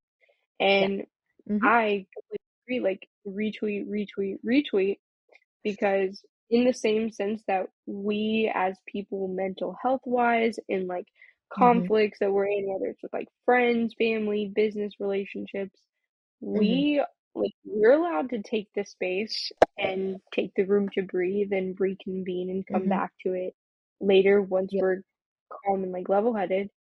Why don't we expect the same for athletes? And Exactly. they made a good point where it's like if you look at American sports, trash talk is like huge. And it's like Hmm. it spreads to like social media and it's like but it's all in Hmm. good fun. And so it's like Right. football, baseball, basketball, hockey, It's they all literally like have the foundation of hockey. Yeah. Hockey, you're yeah, chirping at and it's people like like, Yeah, and it's like that's what adds kind of like to the sport. And so why isn't that normalized in motorsport? Like Mm-hmm. Lando, he wasn't. I don't think that he was being rude. That he said it with rude intention. It just came No. off that way because Mm-hmm. the emotions are running high. And like they pointed out in like their little reel, they were racing for 2 hours on pure Mm-hmm. adrenaline. And think about the way adrenaline like And it affects was like hot. and it was hot and obviously this mess that they were dealing with add so Mm-hmm. like stress combined with the adrenaline and so it's like he made that little quip and it's like it's the sarcasm like that's I feel like that's Lando's person. Yeah. He didn't mean anything by it. I feel like you would have known if he meant something by it, like for sure. Like if Right. but Mm-hmm. he's also at that point, he's also an athlete, and he's not gonna say too much. I mean, obviously, we can't hold him to not saying anything because we Mm-hmm. look at Austria, and he's, like, blaming Max as soon Mm-hmm. as his interview gets done, or, like, as soon as Yeah, he yeah, goes yeah. into his interview. But it's the same thing where it's like Max got He's to stay upset. in the race. Yeah. Max didn't have Mm-hmm. his race end in that sense, and it's like here, it wasn't Lewis's strategy that was messed up. It was Lando's, and the McLaren that Lewis had was different than the and so it's like, Yeah. yeah, I think like the 7 years ago comment, I Mm-hmm. Lewis would have been with Mercedes, but I think Lando was in reference to his time at McLaren because in Mm-hmm. McLaren they put Lewis first. Yep. And like Jensen had Yeah. his he was a champion, but Mm-hmm. they put Lewis first. And Mm-hmm. so I think that like I think that's what Lando was referencing to. And again, take anything that I say with a bucket of salt because I am on Yeah. this side of America. Mm-hmm. I am on this side of the pond and have no hand in what happens over there. But Yep. like Yeah. in terms of like he was talking about the priorities that McLaren had at the time and how they Mm-hmm. weren't reciprocated to the situation that they were Yep. in. And that's again 100%. not anything on Oscar. It's Mm-mm. goes on loyalty to this team that he's had. He's basically bent over backwards for McLaren and like I'm gonna stay with Yep. them. I want to win driver championship. Like that's literally what he said for a week after his first win. Mm-hmm. Everybody was like, "Are you gonna Yep. stay? Do you think they can take you there?" He was like, "I'm gonna win." And it's like now, Mm-hmm. yeah, they're not. They didn't reciprocate that same energy. Do I think Oscar No. can win with McLaren too? Yeah, I do. Yeah. Do I think it's gonna be this year like it could be for Lando? No, because let me Mm-mm. remind you, He's P5 in he the championship right now. he's P5, but also he's been racing in Formula One for 18 months. Yep. Like, Mm-hmm. there, even Max didn't do that. Yeah. Like, Max was, Yeah. And I think yeah. like context wise also, like we were saying, like things were taken out of context. Like I think also part of it was like you could also hear Lewis after he made the 7 years comment. Lewis was like, well, I was just trying to give you a compliment. Mhm. It was clear that, what Lando was trying to say was miscommunicated and misinterpreted by us, like, and everyone, and Lewis, like, and yeah, I mean, like, I totally agree with like the whole, like, at the end of the day, like, athletes are humans. Like, they're allowed to feel the same emotions that we are. Like, if, you were at work and something went wrong that you were working super hard on and like, it just fails at the last second, you're gonna be pissed. And whoever comes up and talks to you right after this happens, you're gonna be pissed at them. And, it's not intentional. It's just because that's what you're feeling at the moment. And people are like turning Lando into the villain almost in that situation because they're like, oh, he's showing emotion, blah, blah, blah. And like he's allowed to do that. He's gonna be like, and they're like, oh, well, this happened in like, Austria, he got mad right after the race. Of course he was gonna be mad right after the race. He had every reason to be. His race ended Yeah. because he was, involved in an accident that I think after the footage was reviewed, it was Max's fault. And Mhm. but like you also have to think about within like the next morning, both of them were like up early in the morning, ready to text each other. Like literally, I think Max was saying like, he woke up early to text Lando, but Lando had already texted him and apologized or whatever. And Yeah. that also just goes to show like he's not like gonna hold this as a grudge. You know, it's gonna be a learning experience, and it has to be, you know, if he wants to try for the championship. But people putting this on Lando and Oscar and being like, Oscar didn't deserve to win, or, you know, and then the other side is like, Oscar 100% deserved that win, and Lando had to give up that position. It's like, no, McLaren shouldn't have been forcing Lando to give up a position that they Yeah. put him in, right? Mhm. Like, this has been a team that's been running for like probably over 30 years at this point. How do you not Oh, put yeah. together that if you want Oscar to keep a lead, why are you not pitting him first? That is always like, and he had a gap that would have That's been just able to, like you know, that's it's crazy to F101 me. Like, as yeah. being like a race strategist. Hmm. Yeah. And like, on top of that, it's like, I know like Lando's been with Will as his engineer for years. And I think honestly, it's safe to say at this point, Will knows Lando's brain enough and how he's thinking, especially over the radio. Like, he knows, I think, to some extent, that Lando was not going to give up that position easy.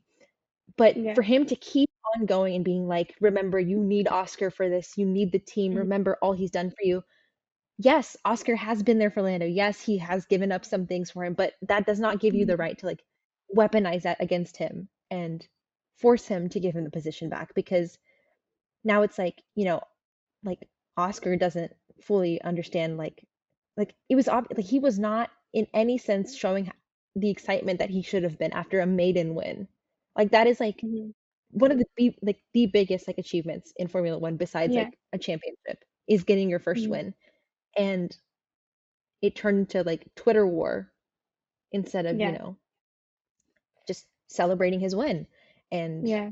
yeah, it just I can't imagine like what both of them are like kind of in. I'm sure they've already talked to each other about this and Mhm. stuff, but like it's, you know, it's obvious that both of them care for each other to some extent, and like it's just painful to see them both like having to like kind of hold up these images also to the media and be like, oh, you know, so proud of Oscar, blah blah blah, and so, and you know, thank you to Lando for, you know, doing this, blah blah blah, and it's like Yeah. that shouldn't have been the case, like ever. And I think like to in Oscar's defense, I I don't see Oscar as anybody celebrating it eccentrically. Like the way Lando No. celebrated his win, the way I'm sure Charles celebrated his win, I don't see Oscar doing that. And I could be dead wrong. We Yeah. could, like, there could be a side to Oscar Piastri that none of us know just because Yep. he's good at not putting it on camera. He's good at keeping his personal life personal. Oh yeah, no. But Mm-hmm. there, like, there still would have been significance, and there would have been a significant difference in a win that everybody felt was won on merit instead of Mm-hmm. on morals. Yep. And so I just think that, yeah, it wasn't fair Mm-mm. to either of them. But No. I found this on Twitter, but I think it's from Tumblr. Mm-hmm. But I'm gonna read it. It looks really long, but it's not. Okay. Um, it says, the more I see this, it's somebody else's like looking at this picture. So the picture, and I'll put it up here, but the picture Mm-hmm. is the picture of Lando patting Oscar's shoulder while they're waiting, or like holding onto his shoulder while they're waiting on their interviews. Um, it says, the more I see this, the clearer it gets for me that this was them trying to feel each other out, approaching the Mm-hmm. other wanting to talk, but not knowing how to act and being uncertain whether the other is mad. And then their gazes meet and they just smile and they say, hey, I'm not mad at you and the team really screwed us over, huh? And then Lando takes on the role of senior teammate a bit and takes the first step and just pats Oscar to show him that yes, this situation is terrible and yes, he is mad, but no, he is not mad at Oscar. And then you can just tell that both of their laughs come from pure belief because thank God you're not mad at me and we are in this mess together and we'll Mm-hmm. be okay. And and then you get the awkward podium because Yep. emotions are still high and they haven't had the chance to properly talk to each other, but they're still making little Mm-hmm. jokes like Oscar moving the trophy. because they're Yep. fine. And then you get a bunch of interviews where they just show full respect, understanding, support, and happiness for each other. Yep. They're fine. Like I don't Yep. think that this is gonna affect, because they're Mm-mm. like, if anything, they're trauma bonded now with For this. sure, yeah. But like the podium was a whole other thing, because everybody was like, Lando didn't spray Oscar. Personally, I didn't see Lando spray Oscar either. I've had some Yeah. people tell me that it just wasn't on the broadcast, and it was Mhm. like from a different angle. And it's like, what does it matter? Maybe Yeah. Oscar like maybe after Oscar's been on a podium, he's come back to Lando and he's like, I hate like I hate having Chip. Maybe there's some conversation that we know nothing about, that's the reason why. Yeah. Like, Mhm. maybe Oscar was like, if I ever get my first win, I hope I'm not completely covered in champagne, that I look absolutely terrible for my first win picture. Yeah. It could be something stupid like that. Anything. Yeah. Do I think it is from Oscar? No. But I think that Mhm. we don't know the full story. We are literally watching from Right. the outside. And a lot of us, Mhm. again, are so far removed from that situation, because we're literally watching the races in our beds. Like, we're not At 2 in the anywhere near morning. Budapest. Yeah. Yeah, Nope. at 2 in the morning. And so it's like, what? It's like, we don't know that full story. We know that Right. Yeah. Lando was happy enough to bring the champagne pop back. The Lando fans have noticed that the champagne Yep. pop has been gone, because he's been upset with all the situations lately and Mhm. everything, but he brought it back, which I think shows testament to itself that he was happy with Mhm. the outcome, even though it Yeah. wasn't the desired one. And Mhm. so I just think it's like, it's just, yeah, Yeah. it's, And like there were so many people that were like, "Oh, Lando like doesn't care about Oscar, like he never like, congratulated him on anything or like blah blah blah." And I'm like, "Who was the first person, the second Oscar parked his car? right. Who was the first hmm person at the Oscar car? didn't, It was Oscar hadn't Lando." even been able to get out of the car, No, and he took Lando his went. hands off the wheel and Lando was reaching under the halo to like shake his hand. And I was Yeah. like, And how it's can you like, say that, I'm and sure like there's people out there that are like, that was a PR move. I don't think it was a PR move, because like it would have been made a realistically, bigger deal if it was a PR move. yeah, yeah. Like I don't think there was any like way that Lando would have been able to even talk to anyone on like the social team and be like, and have them tell him, like, hey, I need you to go and shake Oscar's hand. Yeah. This was it, like there was no time for that. He's trying to park the car. And Mm. like, you know, and I think also the other thing is like with the like champagne pop, people saw, like Oscar like holding the trophy and something. And I saw a TikTok this morning that was like saying that Oscar was ducking because he thought Lando was going to spray him, but Lando walked past him. And I was like, his hands were on the little handles of the trophy. He Mm. was not Yeah. ducking. He was scared that his trophy was going to be shattered hmm because of the champagne pop. And like, Yeah. and there's obviously, honestly, I feel like if there was any reason that Lando purposely did not spray Oscar, is probably because he was scared of breaking the trophy. Like, if we're being for real. Yeah. Because like hmm once they did the like wide shot of the podium, Lando had his trophy on like a side corner table of the like stage because Yeah. he moved it first and then ran back and grabbed the champagne bottle. And maybe hmm he realized, like Oscar hadn't moved his and he was like, let me not break the bottle or break the trophy or whatever. So, you know, Yeah. likely that's what I think. Personally, if it was like he purposefully didn't spray Oscar, it was to not, risk breaking the trophy or anything. But Yeah. I, I just, like also there was obviously parts of the stream that were not shown on certain camera angles. hmm And obviously not everyone has those certain angles. Some people might have seen maybe like right after he'd sprayed Oscar and they were like, oh, he walked right past him, you know. So Yeah. I feel like people are kind of reading too much into that. And even if he hmm was upset and he purposefully didn't spray Oscar because he was upset, it's like we know Lando It. instinctually does things out of anger. Like the whole blaming Yeah. Max thing, just on the whim because he was that mad at the moment. And And I don't, it goes see that back to anger the adrenaline dissolving. thing. Yeah. It's like, Hmm. what else? like if put yourself in that position, what else would you? There are like, would you really stand up there and be just like super completely humble, like super completely humble, like Mm-hmm. so like Lewis? Honestly, Lewis was there because like Lewis was there thriving because he's happy to just like have a competitive car again. Yeah. Like And that's just even just capable of like getting on the third step of the podium. right. But And we've like seen him Bono win. told him, yeah, Bono told him Yeah, about the 200 podiums, and I'm sure he was thrilled about that because that's huge. yeah. So like, And at he's this got like other things Lewis to is worry about, also not yeah, and he'd already won there before. And so it's like hmm I don't think that Lewis is like phasing out. Like I still think he has like desire and no. want in him, obviously like the move to hmm Ferrari. But I think that like if you're comparing Lando to Lewis, you really can't because Lewis didn't Mm-mm. experience anything that Lando had experienced in like the last No. hour, half hour. Yeah. And so Yeah. yeah, it's And just Lando hasn't experienced anything Lewis has either. Like right. it goes both ways. Like, neither of them are the same person in any sense of the word. Yeah. Like I'm not saying they're polar opposites, but they're like two very unique people. So like however Mhm. Lewis is reacting to a not first place position is going to be way Mhm. different than how Lando is reacting because Lewis isn't Oscar's Yeah. teammate. There's that aspect. And I know like Lewis probably isn't as close of a friend or, has a friendship connection with Oscar than Lando does. And like Yeah. his like after race post or whatever that Lando did, he Yeah. literally was like, he said something like, thank you, Hungary. And then he said, congratulations, Osk. I don't think you're calling anyone by their nickname that you came up with for them if you're mad at them.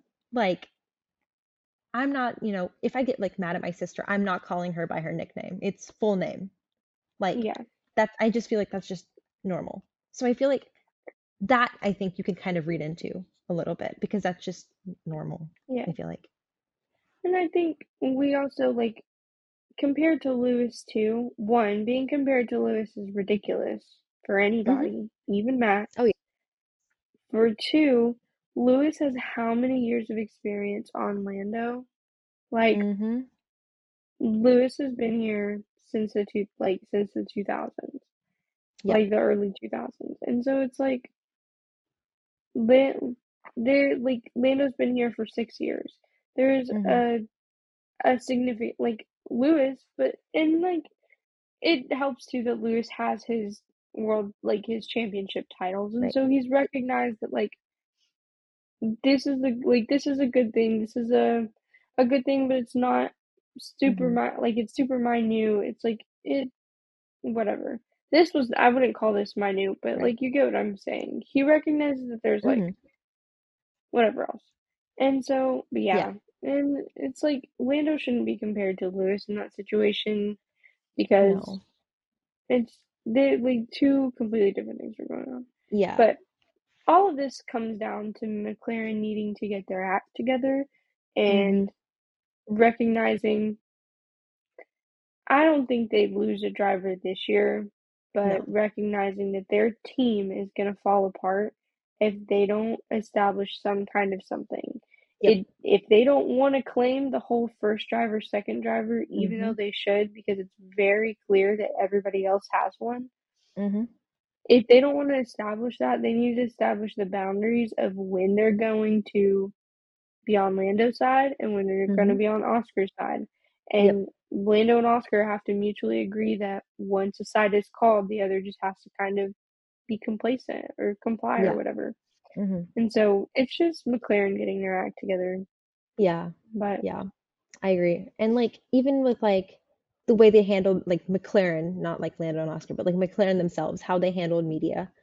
They did like, they interviewed Andrea Stella like afterwards and they were talking about like, mhm, he was like he kept going on and on about like, oh, thank you to the team for doing this. The team succeeded super hard. And I'm like, are you a team like based on what just yeah, happened? Because you've effectively split your team down the middle. Because you've got yeah, Oscar's side of the garage now and you've got Lando's side. And it's like yeah, you don't have like a label like first driver, second driver, whatever. And that's good that you don't, consider one driver like greater or superior to the other, and in that Mhm. sense. But like, it's very clear that silently, for the last two races at least, Lando has been number one priority, and that's it works Yeah. for Lando, but Well, it but Lando's been number one priority, but then it Mhm. switches Yep, and then it mid-race. switches. Or Yep. like Oscar will be priority at the beginning, but Mhm. then it switches mid-race, and they're like, oh Yep. yeah, Lando's the one fighting for the championship points, and that's where the issue comes in, you know? Mhm. And Yeah. so, yeah, it's just, I don't know. Obviously we can talk on this forever, and maybe For we'll just have literally. like another episode where it's like Yeah. McLaren, what, Part two like another for part three McLaren. at this point, because we've This is spent like the past PS. hour. P.S. And We then still the hate you. PSS. Well, um, yeah. And I think also like kind of what we were talking about earlier with like Lewis and Lando being in two different situations. So yeah. you've got Lando on one side of this, like whatever, one side of the grid that's like, he's dealing with team order situation, teammate Hmm. having to give a position. Meanwhile, Lewis's last 30 minutes of the race was having Max flying over him.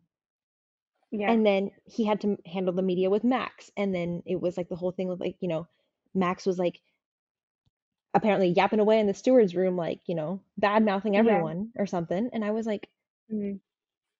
hello? Like, that's another thing. It's like, I think with like the whole media It's. situation, yeah, I don't think personally knowing like that the radios are publicized, Max did Mhm. not think before he spoke. And obviously it's very hard to. You're going 200 kilometers an hour. Like, you're not going to think. But I mean, I personally, he shouldn't have to. I mean, right. obviously the radios are like, it helps having that insight and everything, and Hmm. we all like to hear it, Right. but he shouldn't have to. And Yeah. I applaud GP for the way that like he handled that situation, but I also like things get like it was obviously it was made a big deal where Max said whatever he said, and then GP was like, "I'm Hmm. not getting into a radio fight with you for all these other teams to hear," because just Yep. like we only get access to what our streaming services show us or like what our apps show us, Yeah. but everybody back in each of the factories gets access to everybody else's radio to review or whatever, Yep. and so Hmm. it GP knew that it wasn't going to benefit arguing with McLaren's pit wall about the Hmm. like getting the place back Yep. from Lando. And it's like two it goes I think it kind of goes back to the thing where it's like when Max came was in his come up, and in 2021, 2022, Hmm. 2023, 2021, obviously there was like so much action, fighting. It was back and forth, back and forth. And so like I think that Max, his radios, he hasn't been in a position where he's been angry enough Hmm. for his radios to we like there's always the jokes. It's like, oh, Max is complaining that the car is doing bad, like that the car isn't working or that the car is Hmm. not what he wants. Again, that just means that he's gonna win or whatever. And like we're kind of used to those. But like Yeah. we think back to the radios that like we had with Lewis, where it was like he cut me off, and it's like all of this Mhm. like this is we saw more radios then like we are seeing now, and again that goes back to the whole threatening thing where Max is starting to feel threatened, and Mhm.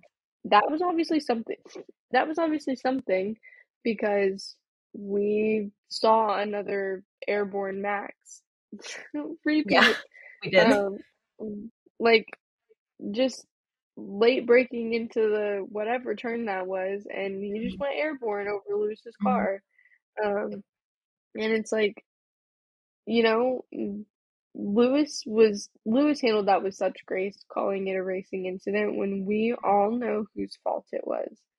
Um, and it's just fact of the matter because he was pumped up on adrenaline Mhm. and he was angry at the situation. Do I think that Yep. that makes it okay for him to run into another car? No. Do I think that it caused a lapse in his judgment? Yes. So, and it's just Yeah. like, I'm thankful that Lewis did not get hurt. It could have been a Mhm. lot worse, and we'd all be saying something probably a little different. Mhm. But this, I think, like, Max has good racecraft. You have to have good racecraft to win a World Drivers' Championship, but I think we start to see the cracks of like what generally appears, like the parts of the racecraft where they weren't fully developed. They were just Yes. kind of like patched up Mhm. to get to the next thing. And Right. now we're like getting back to the root of it of it's like, okay, Max can drive, he can race with on track battles. But Mhm. when like it comes down to it, is it like how sportsmanlike is it to crash somebody out to cause and like Mhm. because you're feeling threatened, you're not getting your way. You're never gonna get your way 100%. Yeah. And I think Obviously, like Max is not winning 100% of these races anymore. Mhm. Yeah, I think like also part of it is like the way Max drives, like what you're talking about, like his racecraft and stuff, is I think it's very like emotionally affected in a way. So hear me out. This is what I think. So I saw this video a couple years ago, but it was of a couple years ago when Max did a hot lap with his dad. And obviously, there's camera facing Max, like as he's driving and stuff. You see the second he turns the car on and he puts the foot on the accelerator, his eyes go completely dead. There is not a single bit of emotion behind his eyes. Like he Mhm. is extremely focused. He's just deadpanning the road the whole time. And honest, like obviously, that's probably what he does when he's in the car, like on track. He's probably just fully just nothing going on up here. He's just fully like it's all muscle memory. And then you've got, you know, he starts losing his lead.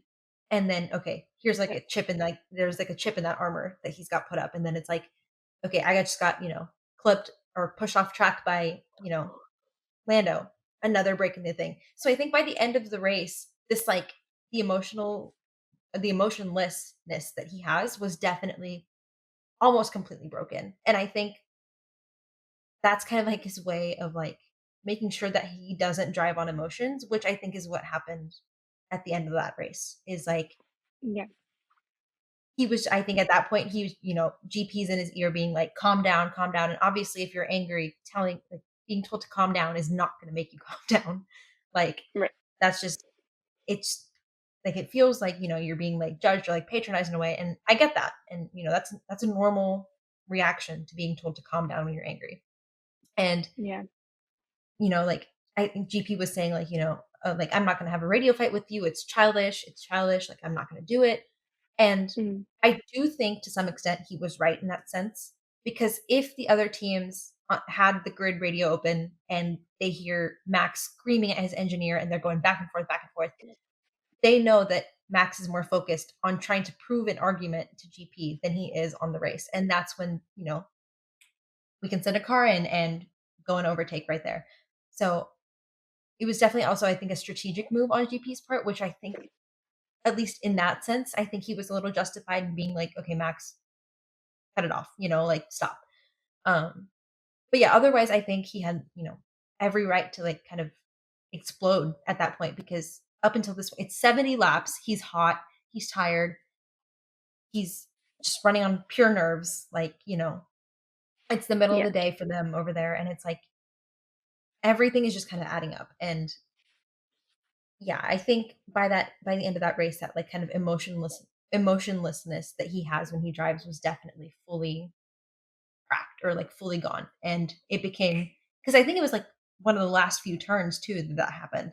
And I think at that point he just hit his breaking point with it overstimulation basically of like just, you know, GP's like Yeah. yelling at him, he's being passed by like four cars, blah blah blah, like whatever.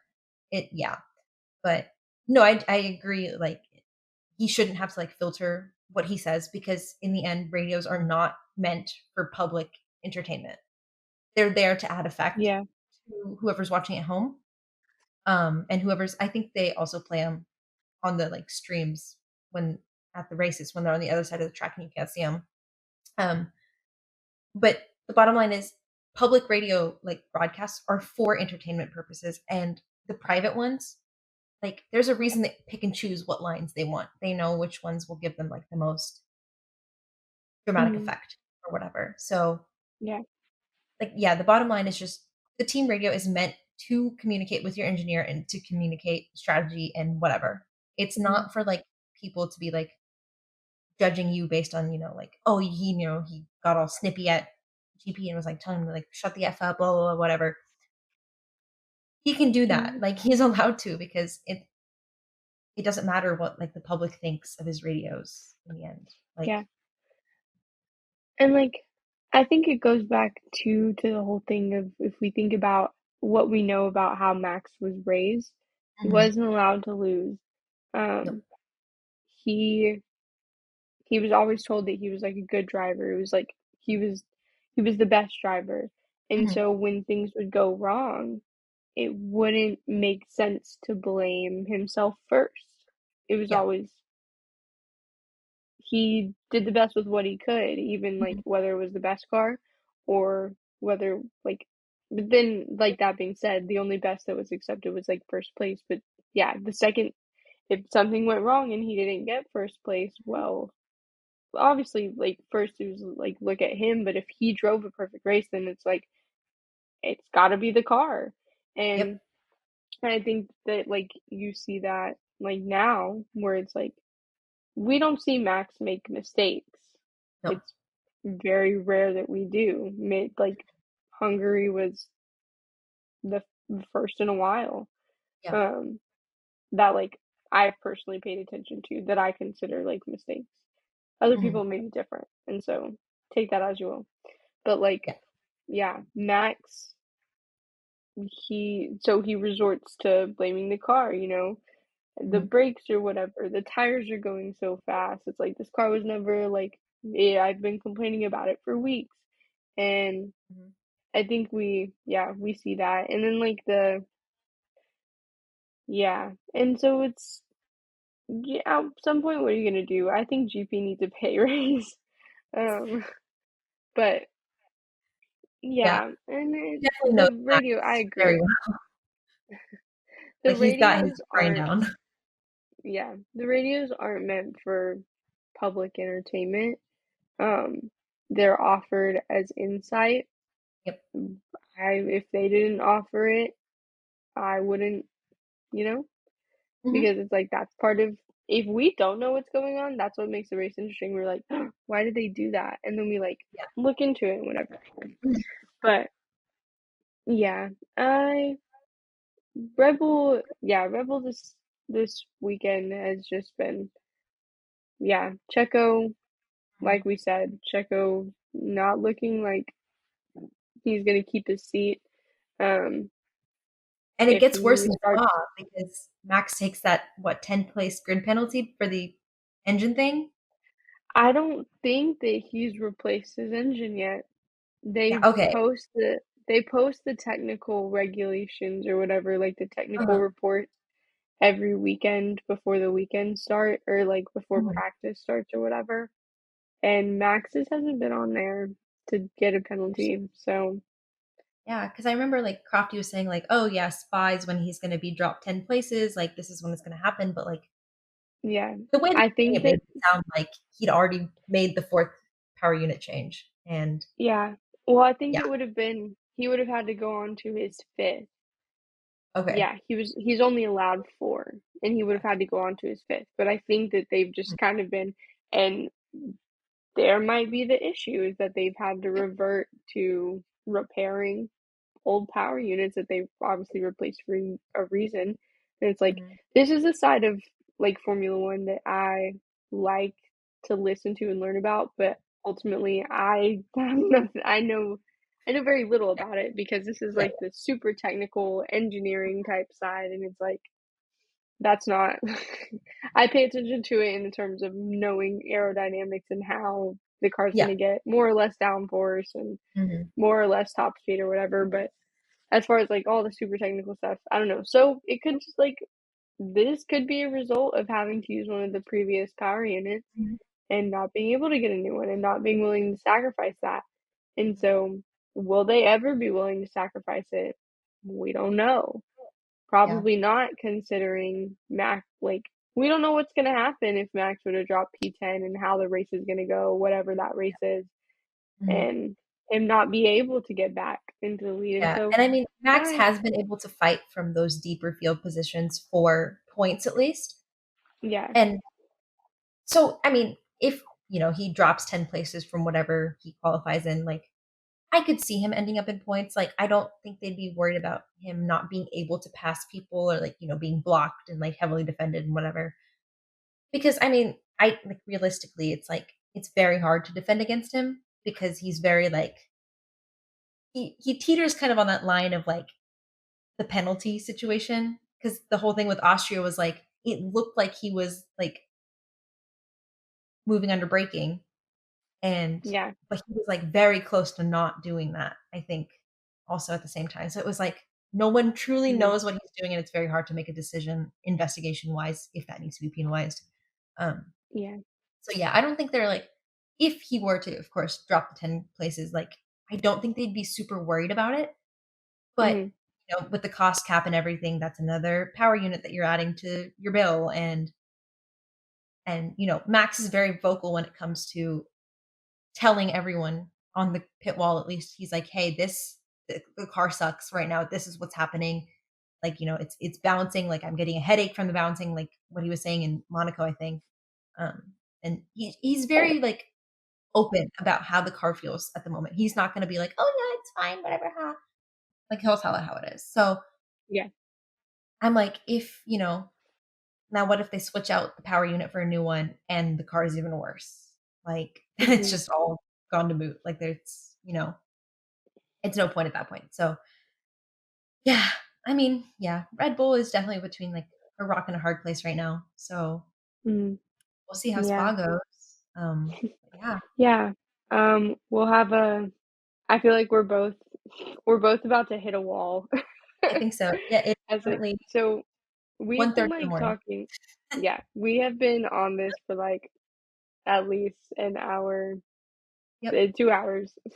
And if probably. you notice the few Um, headphone changes, you can also tell that I'm irresponsible in charging my devices.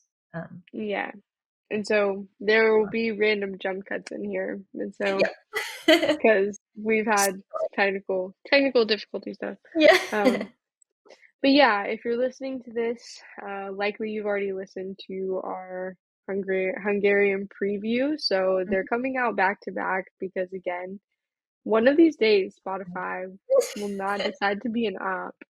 Um, whatever. You're probably listening to these back to back, and that's fine. You can see the drastic difference because we said that, Yep. yeah, we were like, Now, at this our, point, drag that little rewind button to the start of the episode and see how different our voices sound, because I can feel my voice sounds so much raspier.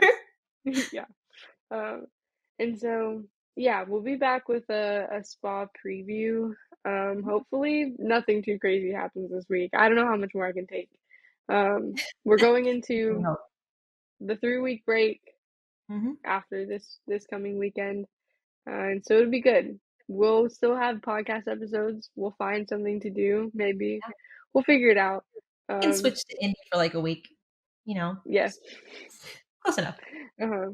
We'll we will personally be thankful for like a small break in constant content as like Uh-huh. a refresher. And so, yeah, that's obviously like if you've stuck around for this long, props to you. Yeah, shout out, Um, honestly. when we make our first money off of this, we will give you our first set of merch or something. Who knows? Oh my Um, god.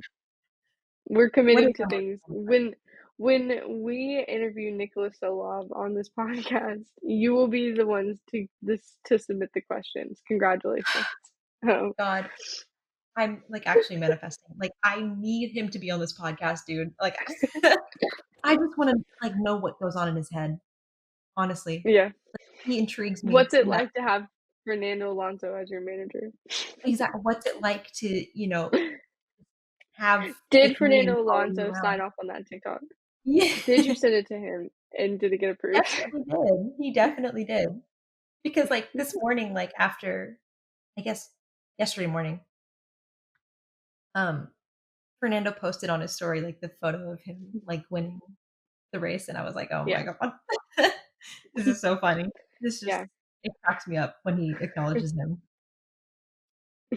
But so our Nicholas Olov quest to be on the podcast continues. In the meantime, feel free to give us a follow on our Instagram at Radio Check with 2 R's, 2 K's, and an underscore in the middle. If you're listening on Apple Podcasts, which hopefully you should be, I realized that there was some kind of problem with it because I tried to listen to it on like my own phone and it wasn't working. So I'm Uh-huh. addressing it on the back end. If you're listening on Apple Podcasts, give us a 5-star rating and follow our show. And if you're listening on Spotify, hit the notification bell and you'll be notified when we drop a new episode. Obviously, right now they're very sporadic. Eventually they'll be on a schedule, and We'll figure it out. you'll Figure be it out. used to it. Yeah. Yeah. And so And that's yeah, all make sure that we you have. do all of that because, like I said, if you want live episode at live at Coda, We gotta climb the ranks. we gotta get up there. So make it happen. Oh. Go follow Nicholas Solov. Go DM him and tell him, Mhm. hey, I know this podcast that you need to get on. Yeah. And Yeah. you know, send him the at. So yeah. Mhm. Yeah. Yeah. We'll see you guys in the next one. Oh my god, guys! I love you so much.